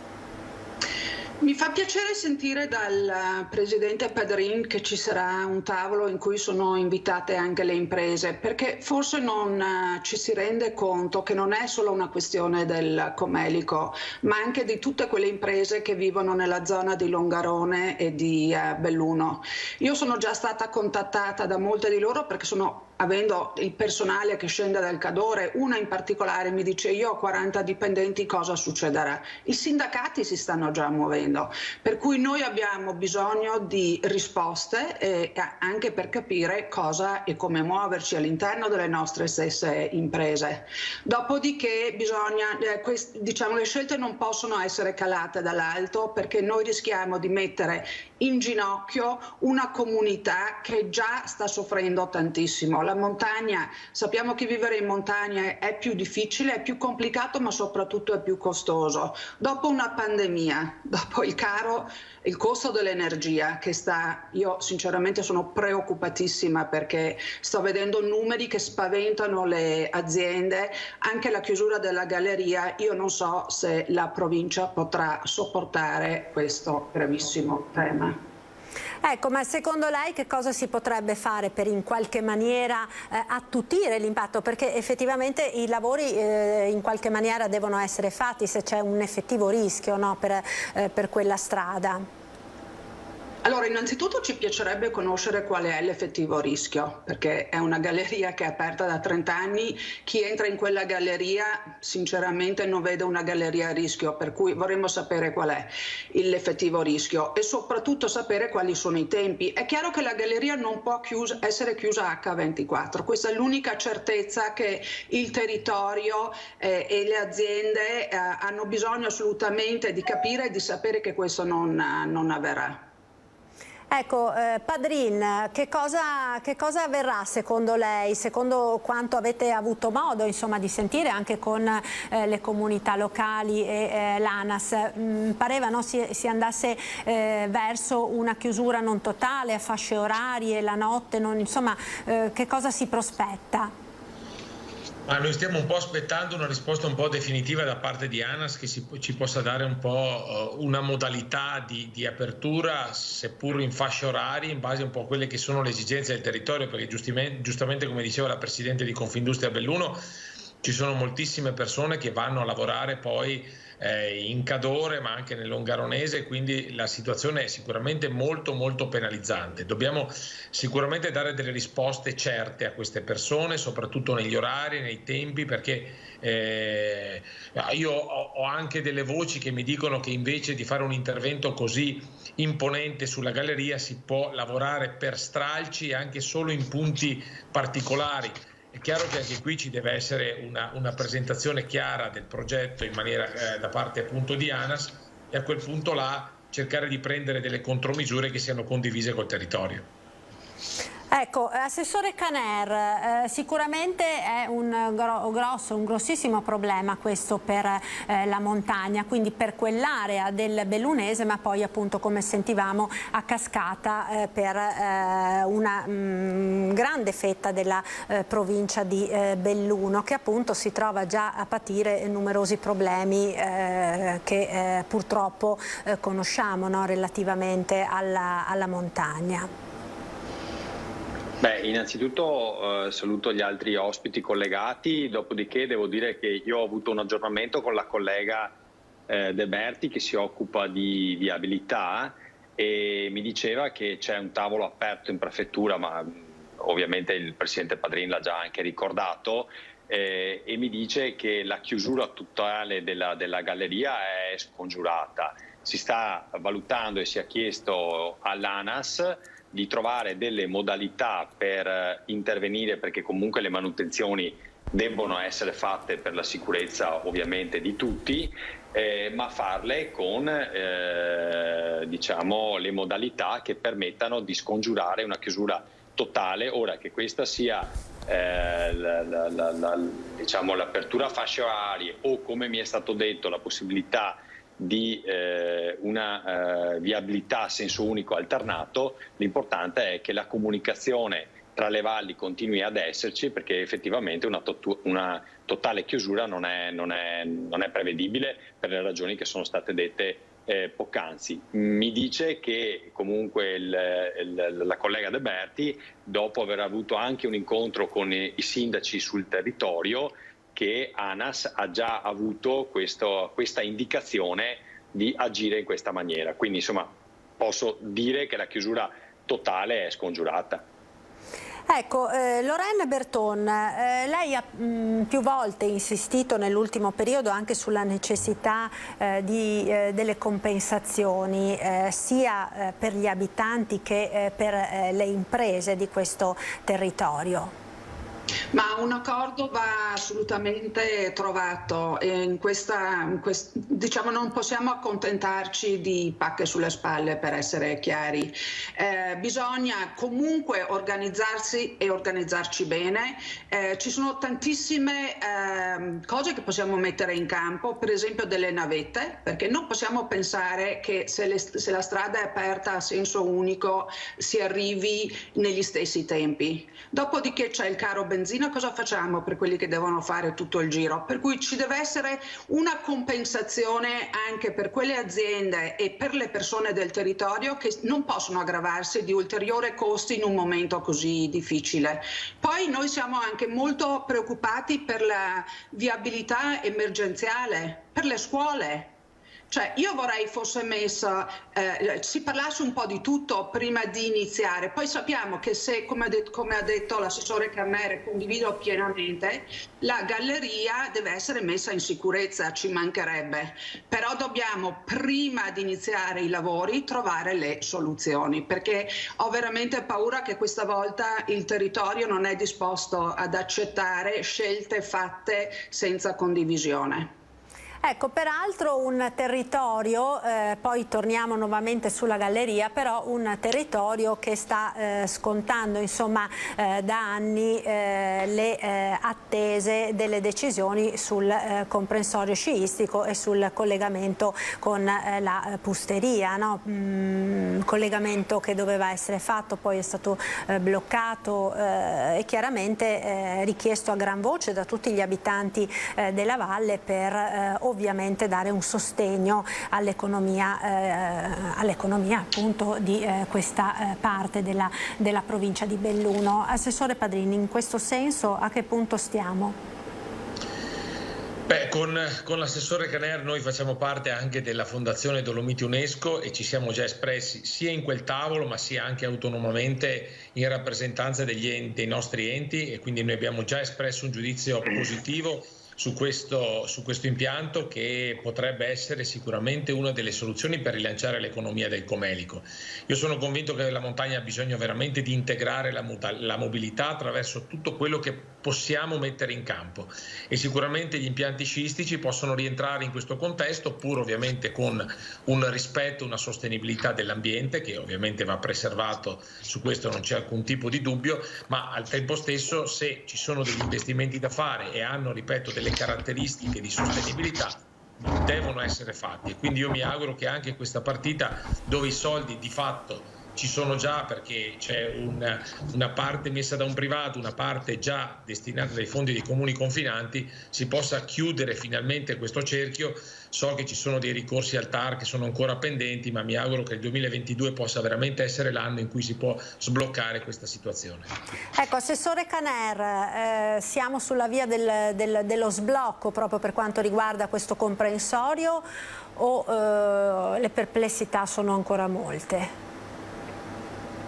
Allora, dal punto di vista regionale non c'è nessuna perplessità, anzi noi siamo sempre stati favorevoli a questo collegamento che diventa fondamentale per la vita nel Comelico. Qui si sta scherzando con la vita delle persone, ci riempiamo la bocca tutti di spopolamento della montagna, ma poi non facciamo azioni conseguenti che permettano alle persone di poter vivere e lavorare in montagna. Gli impianti a fune sono fondamentali da questo punto di vista, non solo per il rilancio turistico, ma anche per una mobilità sostenibile alternativa, perché quando io sento parlare, in particolare il mondo ambientalista, della chiusura dei passi alpini, mi chiedo quale poi può essere, no, un sistema di collegamento se chiudi i passi e non hai previsto un qualcosa di alternativo che non può essere esclusivamente il trasporto pubblico su gomma, ma può essere anche gli impianti a fune che diventano fondamentali non solo d'inverno ma anche d'estate. Quindi mi fa piacere sentire anche l'amico Presidente Padrin che, come diceva lui, lavoriamo insieme in fondazione anche UNESCO, parla di viabilità alternativa e quindi di spingere sugli impianti a fune.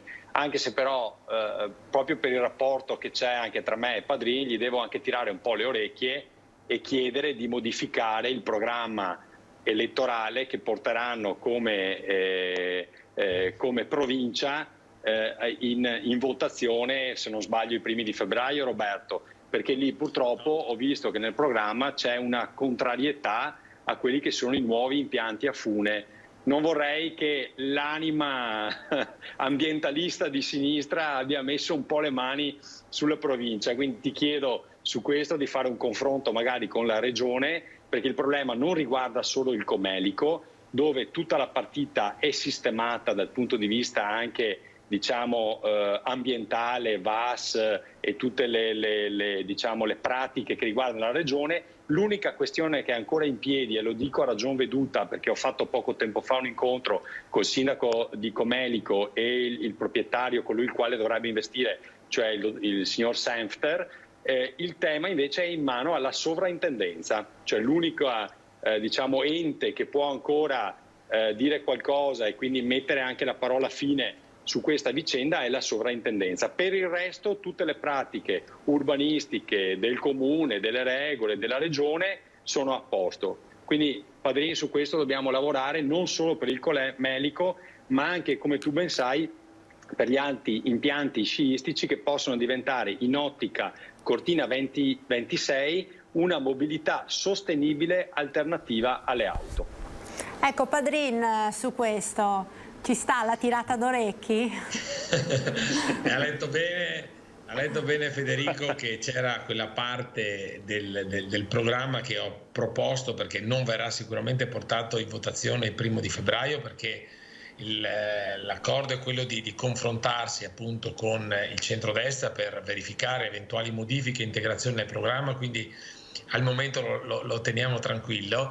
Devo dire che abbiamo un po' recepito alcuni no che sono arrivati dal territorio, non tanto dalla parte ambientalista ma anche dai rappresentanti di diversi enti locali, quindi ne abbiamo un po' preso quel grande opera. Però per quanto riguarda l'impiantistica e gli impianti a fune non abbiamo assolutamente detto di no, abbiamo detto di valutare caso per caso, e devo dire che sul caso del Comelico abbiamo già espresso un parere favorevole.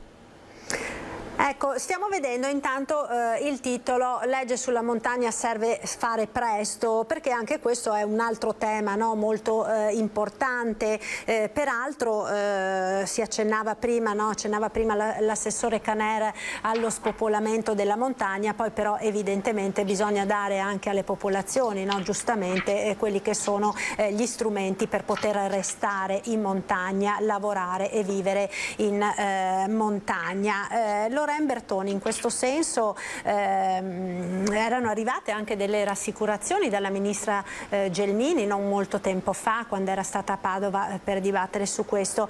La vostra richiesta come categorie imprenditoriali è sicuramente molto forte, no, in questo senso?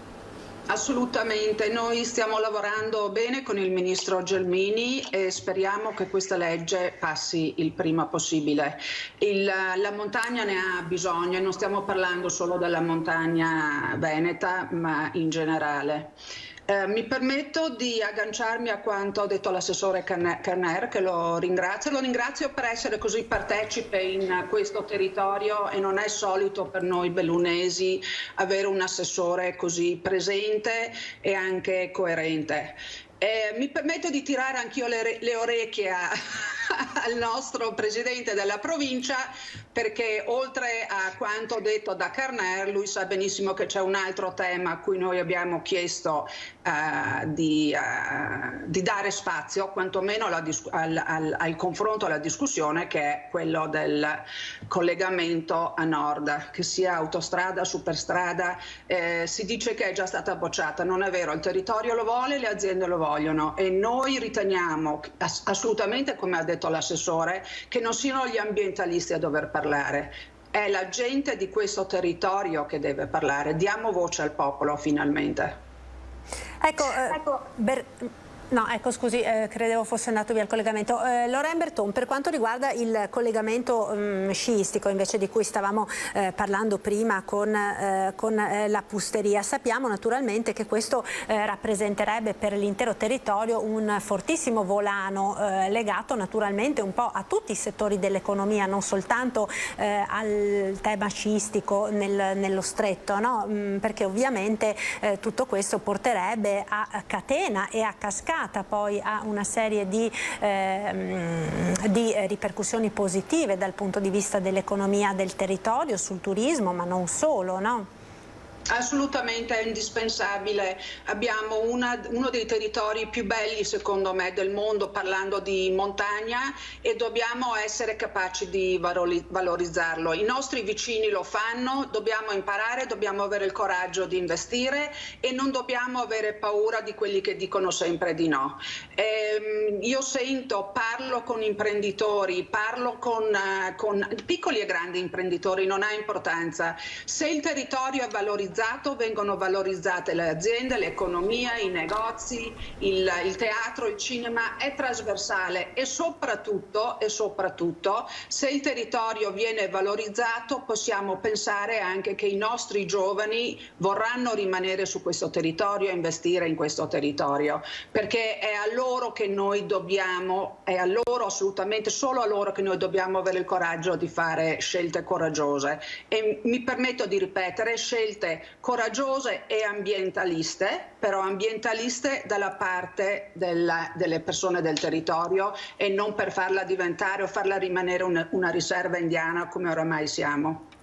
Ecco, lei ha detto i nostri vicini lo fanno e lo sanno fare molto bene, prendiamo esempio da loro. Che cosa manca in questo al bellunese, Loren Berton? Ma purtroppo sicuramente al bellunese è mancata una visione negli ultimi anni, dobbiamo avere il coraggio di dirlo. Abbiamo oggi un assessore, abbiamo oggi un presidente della provincia che sono uomini giovani, insieme a una Confindustria, a un territorio, alle associazioni di categoria che hanno voglia di muoversi e anche di prendersi delle responsabilità, anche di investire se serve, però dobbiamo farlo tutti insieme. L'unione fa la forza, da soli non si va in nessun posto. Su questo non c'è dubbio, no? Assessore Carner, in questo senso, diciamo, si può finalmente riuscire a trovare un qualcosa per dare quello slancio al bellunese che purtroppo fino ad ora non è stato possibile effettivamente fare. Io condivido le parole della Presidente Loren Berton, sono a disposizione, lo sa anche Padrin. Noi dobbiamo fare qualcosa di concreto per questo territorio. Si può avere sviluppo territoriale con anche attenzione all'ambiente, cioè quando si parla di sostenibilità ricordo sempre che la sostenibilità non è soltanto ambientale ma è anche economica e anche sociale, e quindi bisogna avere attenzione a questi territori, perché dico sempre che il giorno in cui ci sarà lo spopolamento della montagna ci saranno anche problemi ambientali e quindi bisogna trovare da questo punto di vista una mediazione che ci permetta di investire con rispetto. Ma guardi che i primi, e lo diceva bene Laurent Berton prima, i primi ad avere rispetto della montagna è chi ci abita. Cioè gli abitanti non è che vogliono la devastazione della montagna, però sanno benissimo che per continuare a rimanere lì e viverla devono essere in condizioni di poter lavorare. Quindi anche il tema del turismo, un turismo che deve essere sostenibile. Tra l'altro la Regione Veneto lo sta portando avanti non solo in montagna, ma in tutta la regione.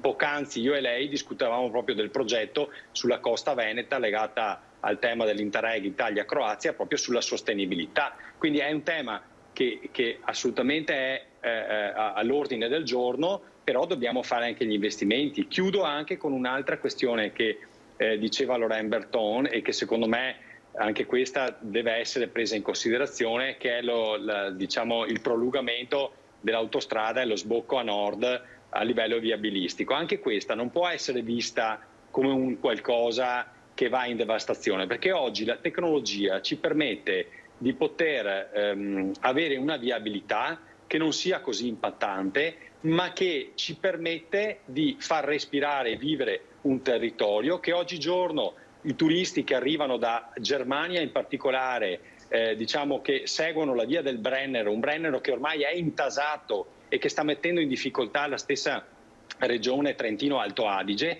e una via alternativa a nord da noi, diciamo, presso il prolungamento, diciamo, dell'autostrada 27 per arrivare in Austria è possibile in maniera sostenibile. Penso anche a un domani allo sviluppo delle nostre automobili, che non saranno più quelle che oggi vediamo, ma avranno un impatto ambientale che è molto più basso. Quindi io non trovo nulla di scandaloso a ragionare di questi termini. Certo che lo dobbiamo fare tutti insieme attorno a un tavolo, compreso per carità anche quel mondo ambientalista che a volte, mi permetta il termine, è un po' talebano, nel senso che è radicalizzato troppo su alcune opinioni, mentre quando si parla di sostenibilità e di ambiente bisogna farlo open minds, con la mente aperta. Ecco, però non escludiamo tutte le alternative, siamo tutti per puntare a uno sviluppo sostenibile, ragioniamoci assieme e ragioniamoci sopra, come direbbe il Presidente Zà.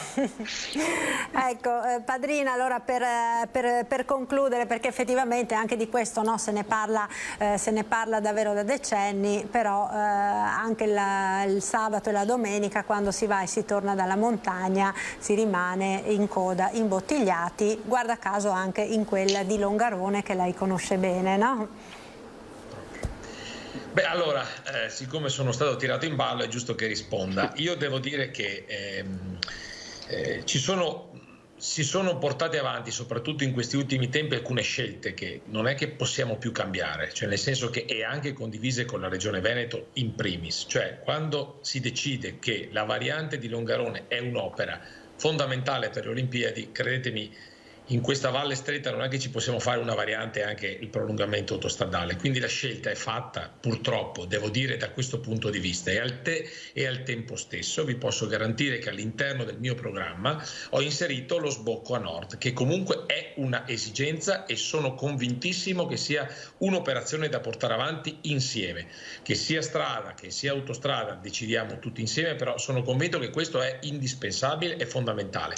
Per quanto riguarda il resto, la scelta è stata fatta, cioè non è che possiamo sempre prendere un po' in giro le persone, nel senso che io quando sono diventato sindaco nel 2009, così vi spiego, era sul tavolo il prolungamento autostradale e io ho preso una posizione che è quella che ho sempre mantenuto.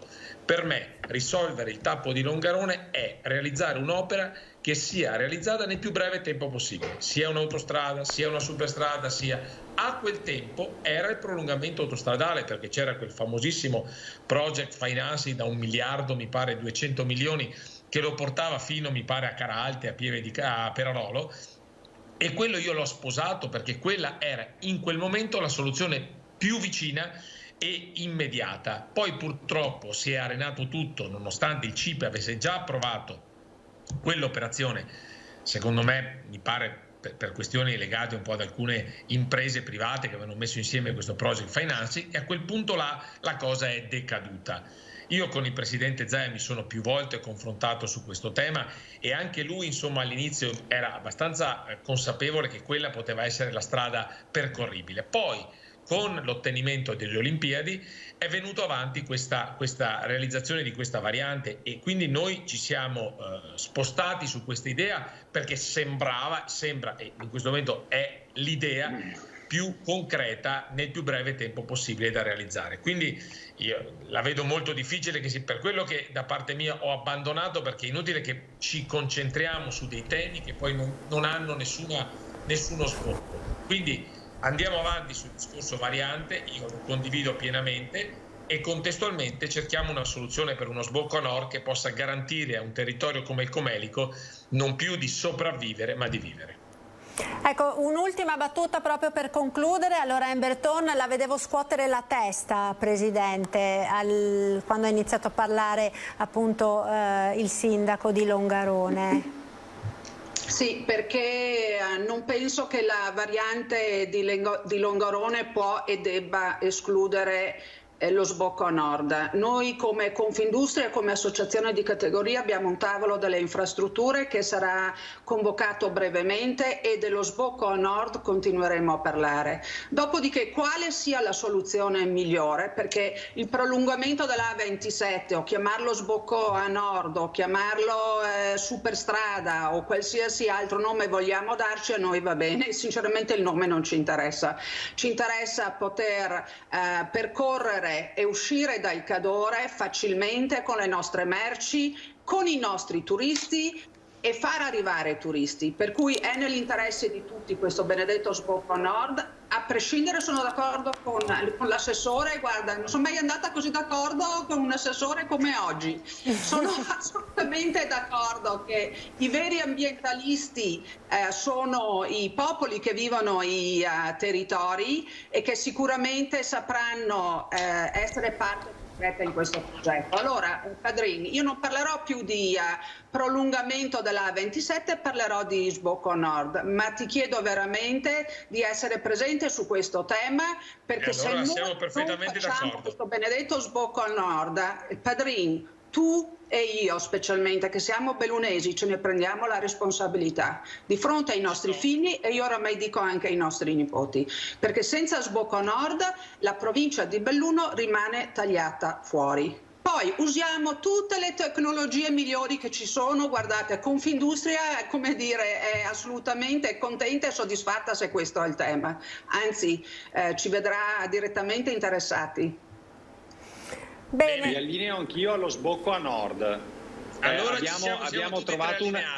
abbiamo trovato una mediazione in diretta per merito di Marta Marangoni di Antena 3. Sbocco a nord è ormai il nostro must.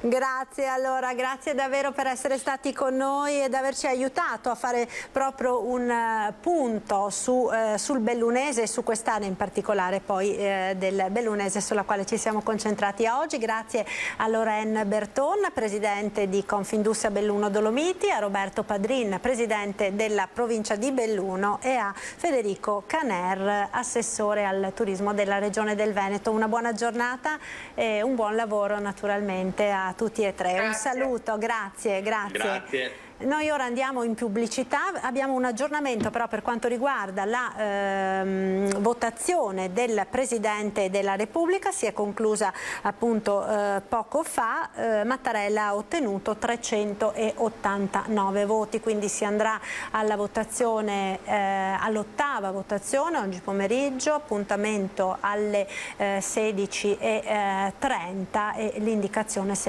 che sembra essere emersa appunto è quella di un Mattarella bis. Noi ora ci fermiamo per la pubblicità, meteo pubblicità, poi torniamo ancora in diretta tra poco.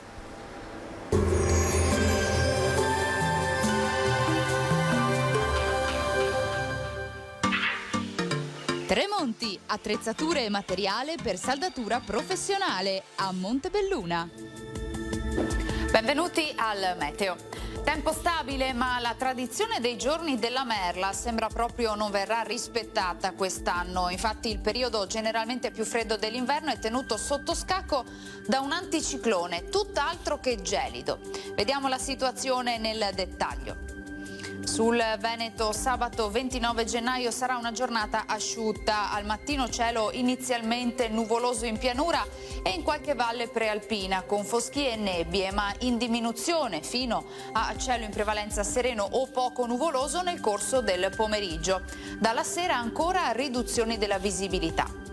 Temperature stazionarie o in lieve aumento, ma comunque sempre relativamente miti per la stagione, minime tra -2 e 0 gradi, massime sui 7-8 gradi. Spostiamoci ora sul Friuli Venezia Giulia, qualche addensamento anche in questo caso in mattinata a causa di nubi basse. Andrà meglio con più sole con il passare delle ore. Temperature minime tra lo 0 e i 3 gradi, massime sui 7-10 gradi. Infine diamo uno sguardo alla situazione del Trentino Alto Adige, dove avremo un ampio soleggiamento dappertutto, non sono attese piogge, il cielo sarà sereno o poco nuvoloso. Temperature minime intorno a -3, -1 grado, massime sugli 8-9 all'incirca. Dal meteo di Antena 3 per ora è tutto, grazie per l'attenzione, arrivederci.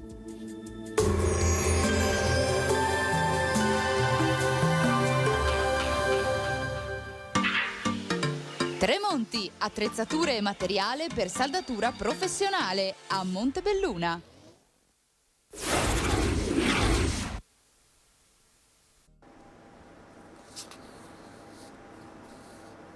Eccoci nuovamente in studio, in diretta con l'ultima parte del nostro telegiornale. Allora abbiamo detto che si è concluso lo spoglio delle schede per l'elezione del Presidente della Repubblica, la 7ª votazione, non è stato raggiunto il quorum dei 505 voti, per cui si tornerà a votare oggi pomeriggio alle 16:30. E la strada che sembra stata indicata dai partiti è quella di un Mattarella bis, per cui vi aggiorneremo poi nel corso delle edizioni dei nostri telegiornali. Io ora vedo che si è collegata la nostra prossima ospite, ringrazio per essere con noi la dottoressa Fortunata Pizzoferro, vicepresidente dell'Ordine degli Psicologi del Veneto. Buongiorno dottoressa, grazie per essere con noi.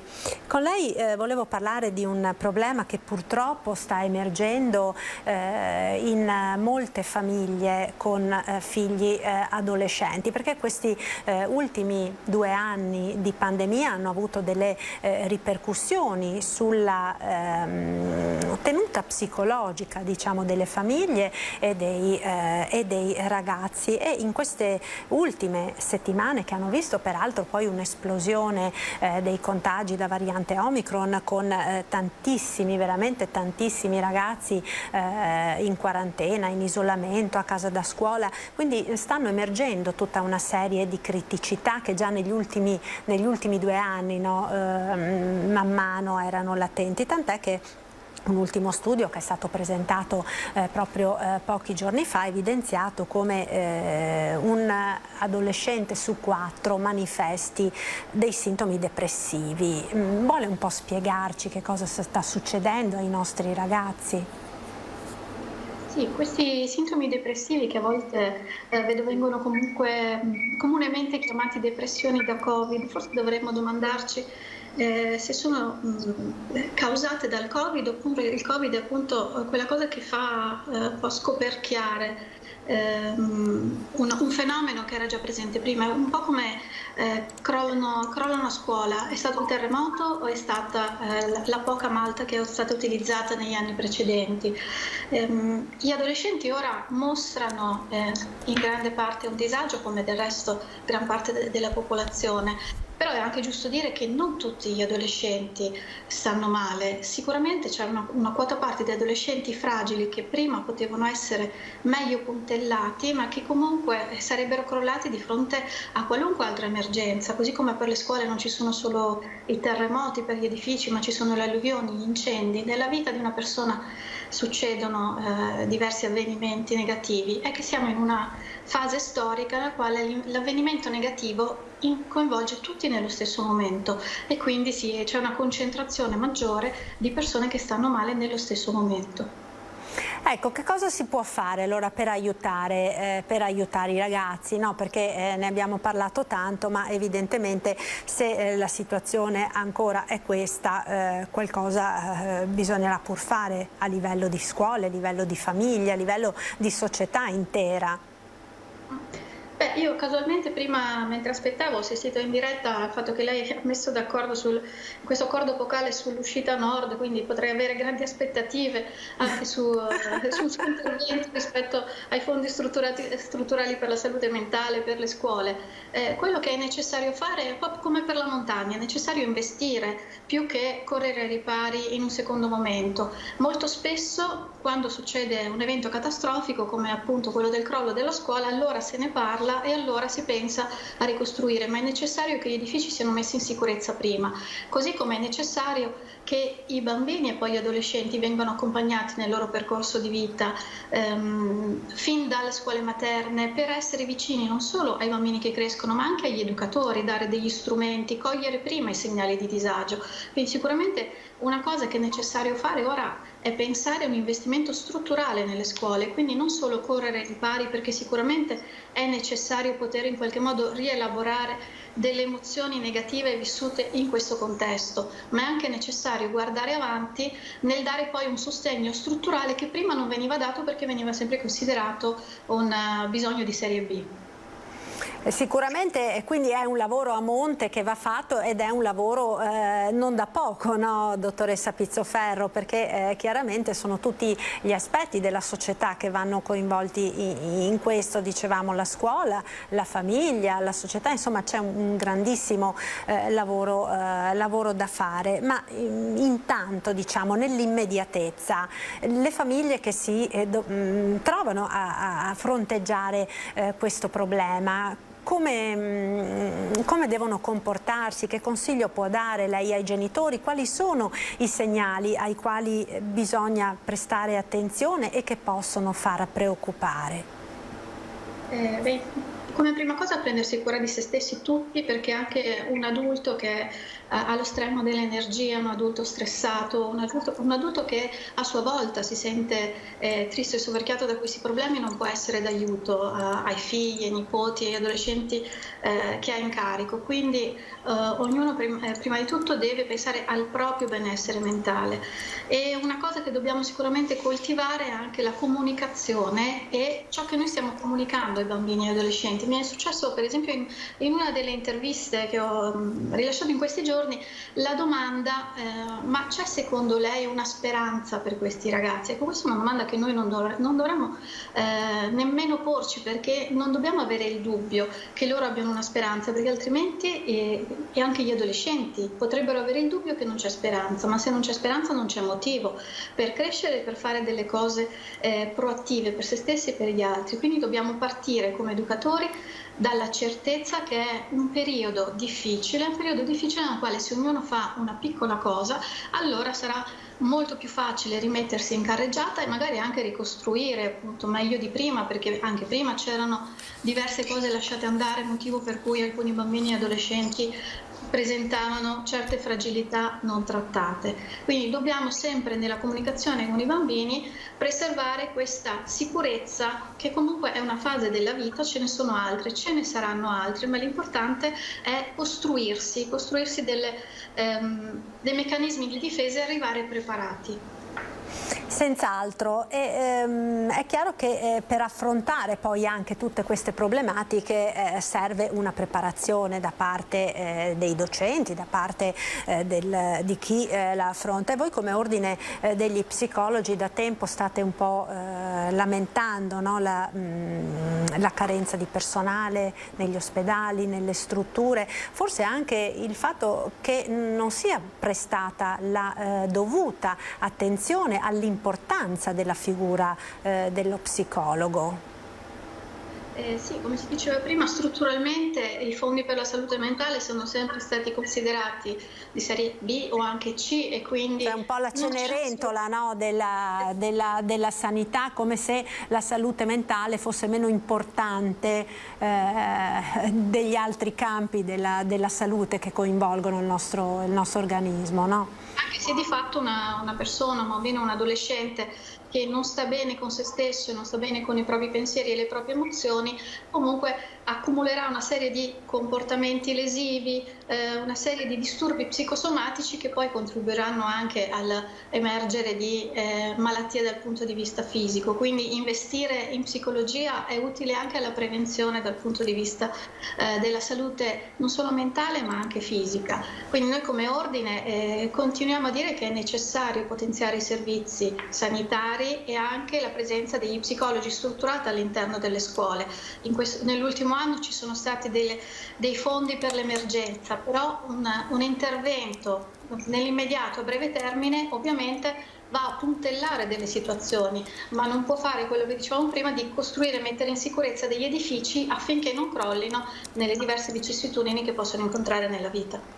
Certo, sicuramente. E voi come ordine vi state in qualche maniera attivando anche per far presenti, no, questi problemi e queste problematiche, diciamo ai piani alti, no, della politica?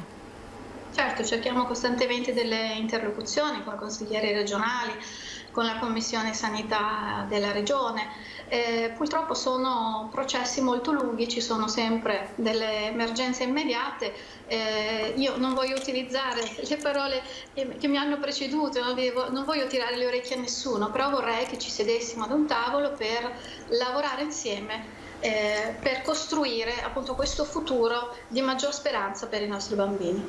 Ecco, vale per i bambini, dottoressa Pizzoferro, ma vale anche per gli adulti, perché le stesse problematiche purtroppo si riscontrano anche nell'adulto, ai centri di salute mentale. Sappiamo, no, quanto pesanti siano i problemi e quanto sia sentita la carenza di queste figure professionali. Assolutamente è necessario investire in salute mentale in tutti i contesti, come si diceva prima. Comunque anche gli adulti sono le figure basilari per poter poi crescere le nuove generazioni. Gli adulti sono poi quelli che possono incidere di più anche come spesa sanitaria nel momento in cui non si prendono cura di se stessi. Quindi nel momento in cui un adulto si ammala, è comunque una spesa che dovrà sostenere tutta la comunità. Per questo è importante che la prevenzione dal punto di vista psicologico della salute e anche occuparsi delle persone prima che il problema diventi troppo difficile da trattare anche all'interno della famiglia è necessario per tutta la società, quindi non solo per l'individuo.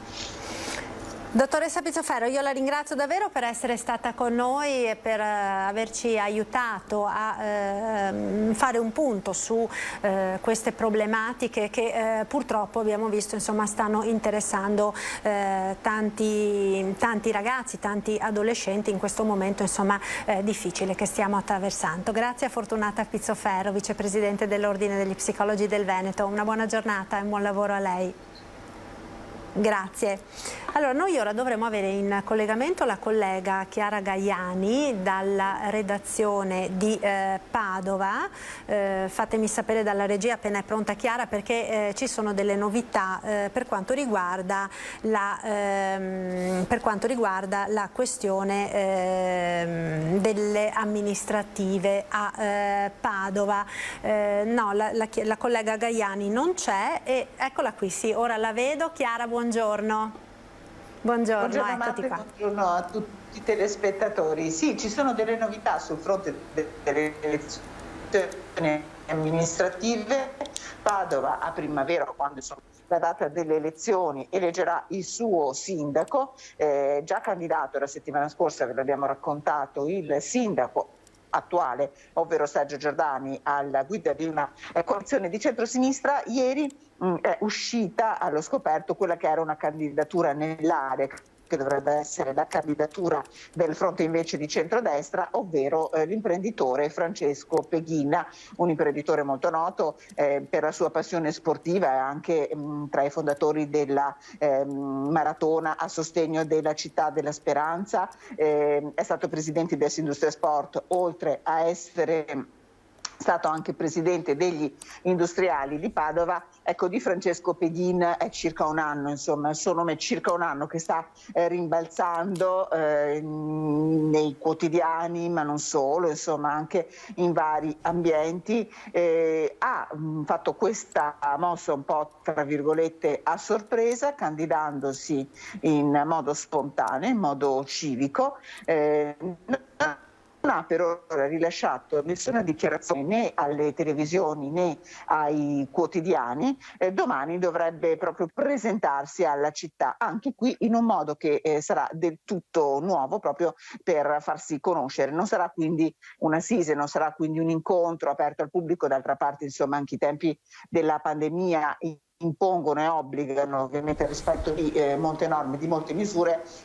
Aspettiamo di capire che cosa accadrà quindi nella giornata di domani. Nel frattempo stiamo cercando di capire che cosa accade, che cosa accadrà nel fronte dei partiti che sostengono la candidatura di Francesco Peghin. Il main sponsor per quanto riguarda i partiti è la Lega. Sappiamo che sul nome di Peghin c'è la benedizione di Matteo Salvini, ma una candidatura che è creato molti mal di pancia nella base. Minaccia addirittura una fuoriuscita il consigliere regionale Fabrizio Boron, e si è espresso il neo sindaco di Noventa Padovana, vicepresidente della provincia Marcello Bano, ha parlato di una brutta coppia di Giordani in questo caso. Abbiamo sentito anche il fronte di Forza Italia, abbiamo sentito anche Fratelli d'Italia, questi ultimi si riuniranno in settimana proprio per decidere se appoggiare o meno Francesco Peghin. Grazie allora Chiara, ti ringrazio per questo collegamento, buona giornata e buon lavoro ai colleghi della redazione di Padova. Chiara Gaiani, un saluto. Ecco, noi torniamo ora in chiusura di questa edizione a parlare della elezione del Presidente della Repubblica. Vedo che abbiamo in collegamento il senatore del Partito Democratico Andrea Ferrazzi. Fumata nera dunque per questa settima votazione, ma è stata trovata l'intesa tra i leader sul Mattarella bis. Si torna a votare alle 16:30. Ferrazzi, dunque, che cosa è stato l'elemento che ha fatto sì che si sia trovata l'intesa su Mattarella? Molto esplicitamente il grandissimo autogol di ieri del centrodestra guidato da Salvini, che hanno fatto una forzatura assolutamente mai vista, credo, nella storia della Repubblica, e quindi la necessità di andare verso una soluzione sensata. Tenga conto che il Partito Democratico, a differenza di 7 anni fa, aveva 152 grandi elettori, 7 anni fa ne aveva 444, era cioè in grado di guidare il processo, lo guidò appunto su Sergio Mattarella. Adesso il Partito Democratico non poteva naturalmente che giocare un po' di rimessa, cercare di essere l'elemento equilibratore, portando le persone a sensatezza. È del tutto evidente che questa è stata una deflagrazione del centrodestra, è stata anche una debolezza, diciamolo pure, anche delle forze un po' del centro-sinistra, e grazie a Dio il Partito Democratico ha tenuto la barra dritta, e la generosità del Presidente Mattarella consente di trovare la cosa più importante, cioè la decisione giusta per il nostro Paese. Ecco, senatore, secondo lei non è però un po' un fallimento della politica non essere riusciti a trovare una soluzione, avere tirato così per la giacca il Presidente Mattarella, che non aveva fatto mistero fino all'ultimo di considerare preferibile una soluzione diversa? Ma sicuramente non è un successo, però vede, quando si dice nei tavoli e dentro le stanze bisogna preservare l'attuale maggioranza di governo, e dopodiché si fanno le conferenze stampa, come ieri a mezzogiorno ad urne aperte, in cui si continua a lanciare nomi su nomi, dicendo proviamo anche il colpo di mano, come è stato fatto e detto ieri, è del tutto evidente che le cose non stanno insieme. Cioè, forze politiche serie trovano un accordo prima all'interno delle stanze e dopodiché le comunicano. Non si fanno il giochino dei nomi lanciati per motivi elettoralistici, come se l'elezione del Presidente della Repubblica fosse il congresso del partito. Noi ci siamo trovati nella condizione purtroppo di una polverizzazione delle forze politiche all'interno del Parlamento e della difficoltà di trovare un elemento comune, ma certamente il Partito Democratico non era nella condizione di fare il kingmaker perché i numeri non lo consentivano. Per noi comunque questa soluzione, grazie a Dio, grazie, ripeto, alla generosità di questo Presidente, preserva il Paese, garantisce la continuità, continua il governo Draghi, che è la cosa più importante con la Presidenza della Repubblica che oggi potessimo fare. Ecco, secondo lei quindi il governo rimarrà uguale a quello attuale o quanto accaduto in qualche maniera porterà a dei cambiamenti? Ma nel centrodestra c'è sicuramente un grandissimo indebolimento della figura di Salvini.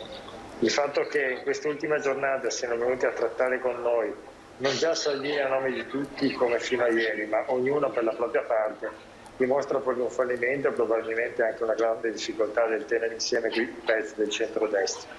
Dal punto di vista del governo noi dobbiamo continuare a pensare cosa serve al Paese.